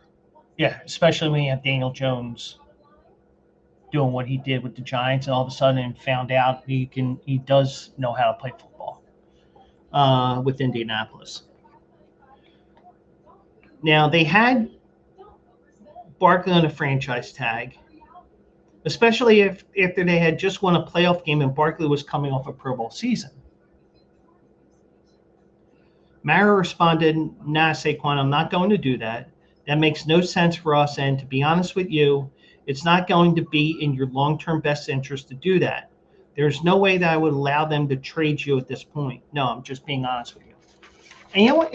I mean, it's a fair, professional conversation here. This isn't like Nick Castellanos pissing and moaning that he got benched and cursing out Rob Thompson because he pulled him from a game because he usually played the ninth inning. He played all 9 innings of the game. He played X amount of games in a row. And then, oh, well, you're not only that, you're not going to play the next game either. So, and that's one thing I think that going to the Rob Thompson thing real quick. If you're going to keep Rob Thompson as a manager, you can't have Nick Castellanos here. But the problem is you need to get rid of Castellanos even if you get rid of Thompson. But that's a topic we talked about earlier, even though we didn't talk that portion of it. And then Barkley says, okay, I appreciate that, to what Mara said. So there's always the right way to talk about something and a wrong way to talk about something. And based on what you're hearing from me in this article and what the documentary will portray, it seemed like even though he wasn't getting what he wanted, he was being, gasp, professional. Because guess what? You never know. Even if you look at real life. Pork chop could be my boss. If I leave on good terms, you never know. Things could be reversed. I could be the boss. Pork chop wants a job. Yeah, sure, come on in. But if I burn that bridge, he sees I'm there, and he'll just be like, or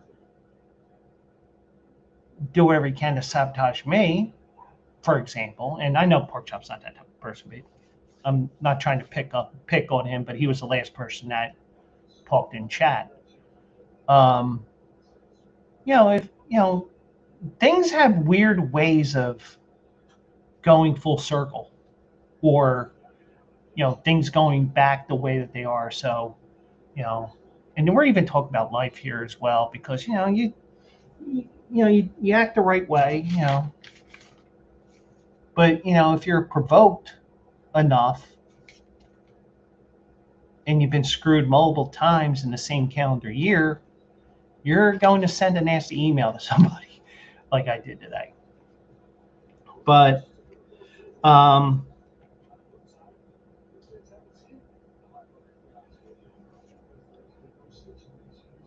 Mara said, you're too valuable to this franchise. too valuable at that time. I think they knew. I think that they were projecting his decline a little too soon. But it also helped that the Eagles' offensive line, one of the best in a long time. This year, I don't know what to say about the Eagles' offense right now, because I think it's partially offensive line. I think it's partially defensive clamping down on Barkley, knowing what to do with the Eagles' offense. I think a new offensive coordinator. I think it's not just one particular thing with the Eagles. I think it's a whole bunch of things, sum of the parts, if that's the correct term. But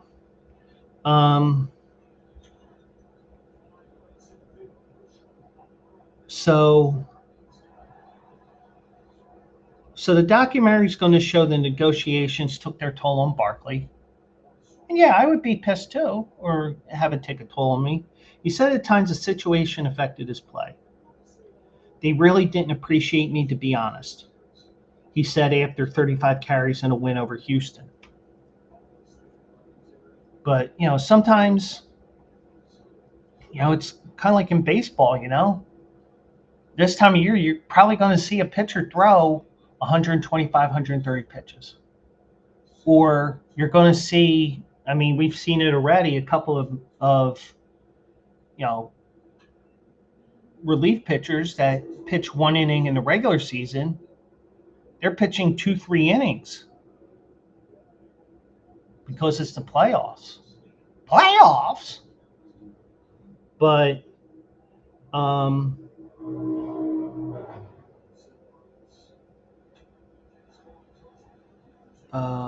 so Saquon adds, every time I talk about this shit, my blood just boils. It's the principle. That's all it is. It's just the principle.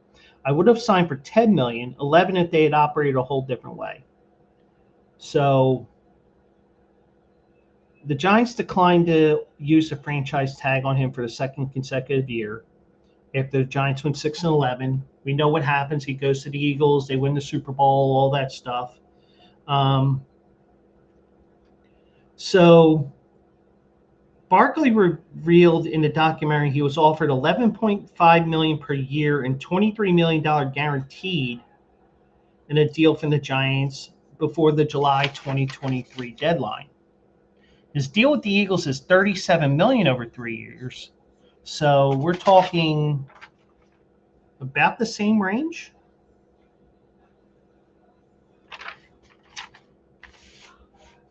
Well, maybe $500,000 more a year on average. And included $26 million guaranteed. After signing with the Eagles, Barkley received a text from Mara. Mara's message said, I'm sick about losing you, but I understand and respect your decision. We appreciate everything you did for this franchise. You're a class act. Wish you and your family nothing but the best.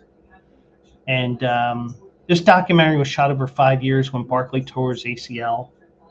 It goes from there early in the 2020 season and runs through this past summer after the Super Bowl victory. It shows Barkley struggles through self-made videos, showing how he grinded his way back, becoming one of the best players in the league, all while growing into fatherhood. So I guess I'm going to have to watch it whenever I have time next week, maybe when I'm on vacation. But can you imagine if he got traded?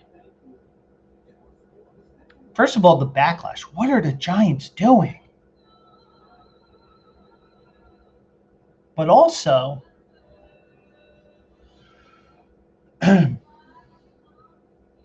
he probably goes to another team, kind of like the way CMC went from Carolina to San Francisco.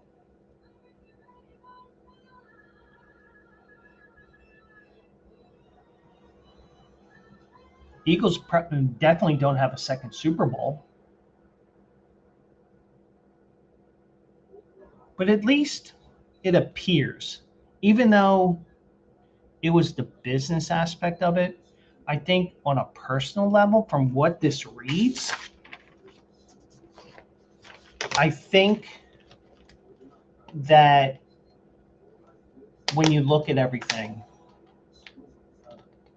I think that what you're seeing is, despite the disagreements in terms of what you want and what the Giants were offering, I think you're seeing that the professionalism that each side and the respect that they have for each other, even though they didn't agree on the money aspect of it.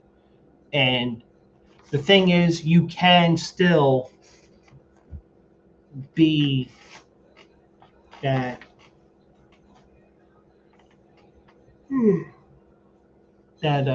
person that because you never know, you may end up being part of the Giants organization after you retire. Who knows? Or you may be with the Eagles, or you may be even with another organization that you never thought you'd be with, or you may just be a father, and that's it. But either way, I'm interested in seeing that article and that documentary, I should say. So, um, so that reminds me, I got to make my pick now because,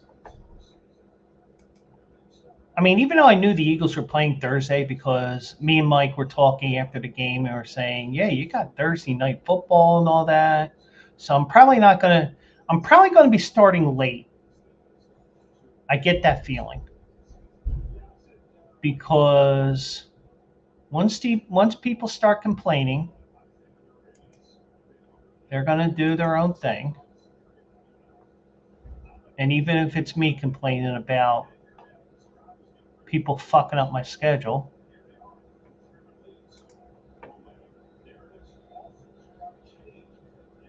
which by the way did get fixed. It was just that I had to be a little unprofessional about it. But no, I didn't want that, you dumbass. There we go, sportsbook. And also, um, once again, top of the screen there.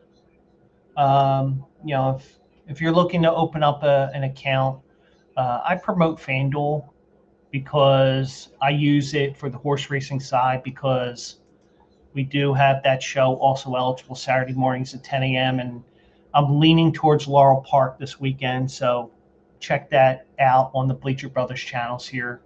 I spammed it on the Twitch side, and I know that doesn't look good when I share it, but it's Saturday morning, 10 a.m. It's all the Bleacher Brothers channels, and I put my YouTube on there too. Um, but the one thing I will say is, we look at the races, and we're getting to this area between um, this time of October where horses are prepping for the Breeders' Cup. So to fill these cards and make things interesting, they have these state bred programs. So this Saturday is Laurel's Maryland program. It's called the Maryland Millions. That's what we're leaning towards right now, and things can change between now and then. And I need to figure out this new cable box because I forgot to change the channel or move to keep it awake. And my box went into sleep mode. So, oh well. But then again, we're almost done here. So Saturday, 10 a.m. We'll be on the Bleacher Brothers channels at 10 a.m. And maybe tomorrow I might actually be playing around with my restream and start doing like different backgrounds and stuff like that as well. So just let you know. Oh yeah, we gotta make a pick here. The ADD's kicking in as well. So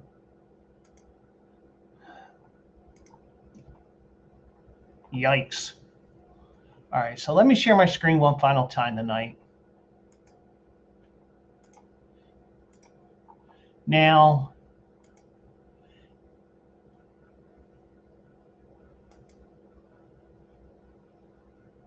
I could go both ways on this, Now, mind you,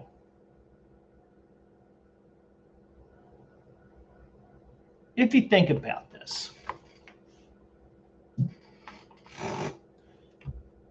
I could argue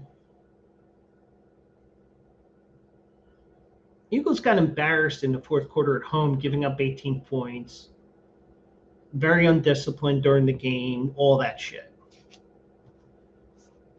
And the offense still isn't in sync.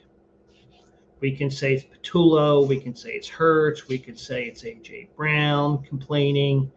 Apparently, Devontae Smith is complaining, but he's not as vocal as A.J. Brown is. And also, you got to remember, you have a new offensive coordinator this year. So, and the defense was uncharacteristic because, all last year, when you had a lead, you clamped down and you weren't scoring anymore. And if you did, the game was completely out of reach and you had no chance of winning. But maybe it's because of Thursday night. Maybe it's just because Denver was just really motivated to win.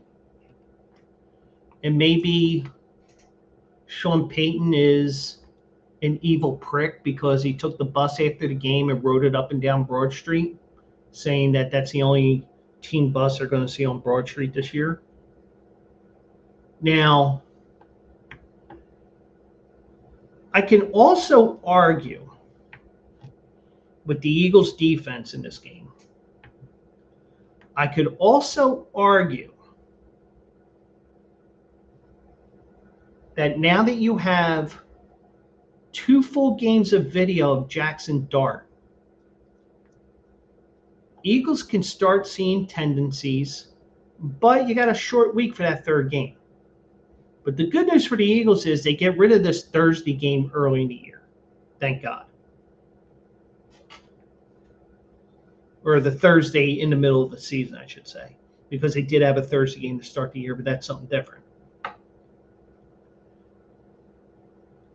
I think this is going to be your typical ugly game.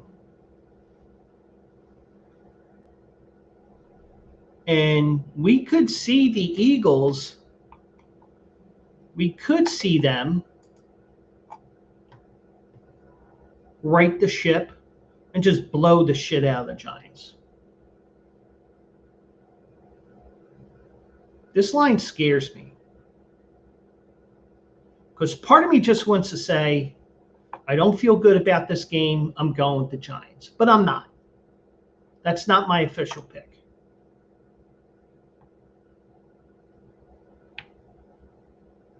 It's a Thursday night game. It's going to be ugly. Guarantee you, Al Michaels is going to be talking about the races at the Meadowlands. Guarantee you. Because he's going to talk about gambling. He's going to talk about the point spread and stuff like that, you know. And if the game's out of hand, he's going to be talking about, oh, yeah, there's the Meadowlands racetrack. I hit a pick six there one day and hit for several $100,000 and blah, blah, blah, blah, blah. I think it's going to be an ugly game. I think it's going to be a close game. But I'm not going to go here. Okay? I'm not going 7.5 here. I'm going to take under 40.5.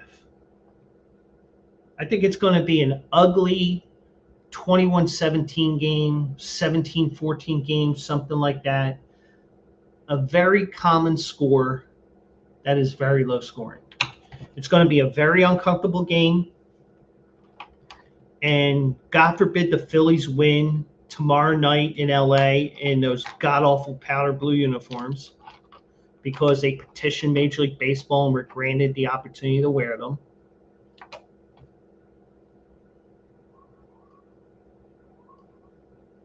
So if the Phillies end up winning Game 3 tomorrow night, I don't think they are. But if the Phillies win Game 3, it's going to get even more uncomfortable because you're going to have 3 to 3.5 hours of the Phillies, and we're going to have about an hour of both the Phillies and the Giants playing at the same time.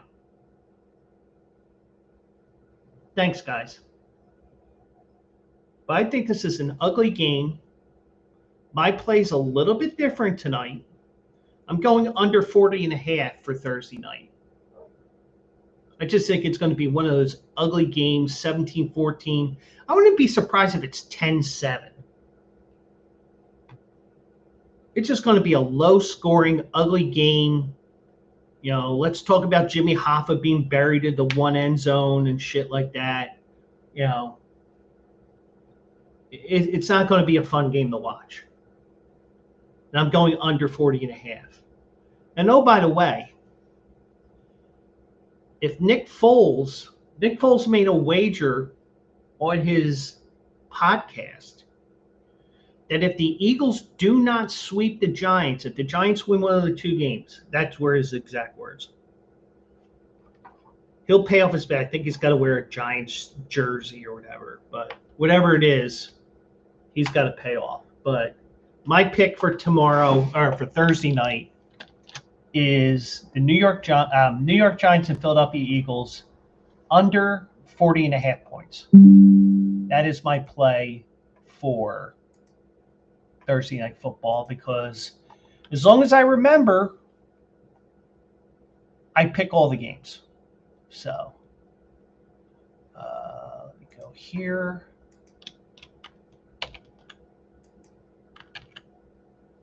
If I can get it to go, there we go.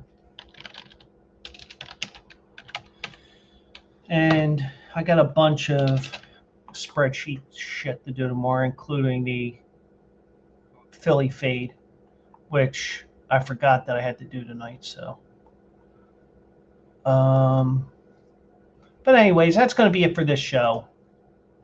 So once again, Eagles and Giants under 40.5. I don't feel good about this game. I don't feel good about the Phillies either. But thank God for the Philadelphia Union. They won the Supporter Shield.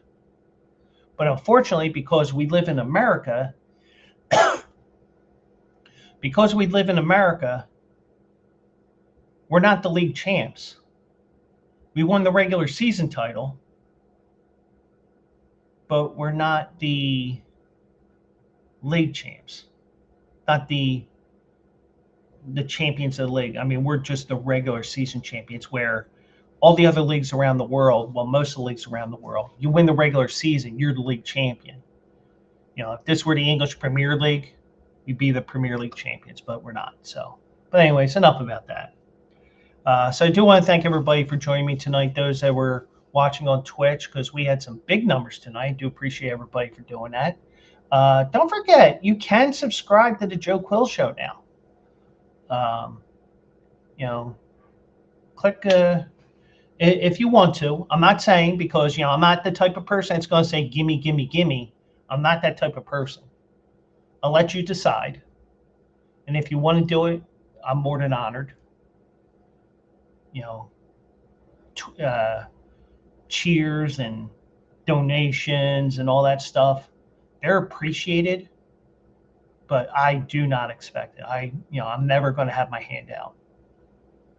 But you know, you can subscribe below, somewhere in this area here. And you know, feel free to subscribe if you want to, or at the very least, follow at twitch.tv/JoeQuills, because even if you're somebody that prefers to watch on the Bleacher Brothers YouTube, for example, you get the alerts from me like that. But you know what? I prefer you're over here, because I'm going to be starting the game soon. And when I start gaming, we'll be making this more fun. So feel free, you know, come on over to twitch.tv/JoeQuills and, you know, all that fun stuff. So I do appreciate each and every one of you for watching, no matter what platform you're watching tonight. And be on the lookout for tomorrow's article. I did a look right at the start of the show because GWK was on here earlier tonight, and he was asking me a horse racing question. I said, well, let me finish this off first because you know I know Mike knows this all too well. I go off onto these tangents, and then it's like, what the hell was I talking about originally? But I said, let me get back to this. Uh, so, um, he was here, and great, great guy as well. So, I promote good people, whether even the great viewers that are watching tonight, especially on my Twitch, because some people like to listen, some like to participate in chat. That's all cool. As long as you're here, I do appreciate each and every one of you. And we'll be off tomorrow. And I will be live Thursday night at 9 o'clock. I think that's just going to be one of those, 9 o'clock-ish, because we're going to be watching the Eagles game and me pissing a moment about the Phillies if they actually win Game 3 and lose Game 4. Or maybe there's a miracle in the process here. But no matter what, I'll be back on Thursday. Probably be bitchier than ever. Might be that time of the month for me. But whatever it is, we'll figure it out on Thursday night. So I do appreciate each and every one of you. And we will do it live Thursday night, starting at 9 o'clock-ish.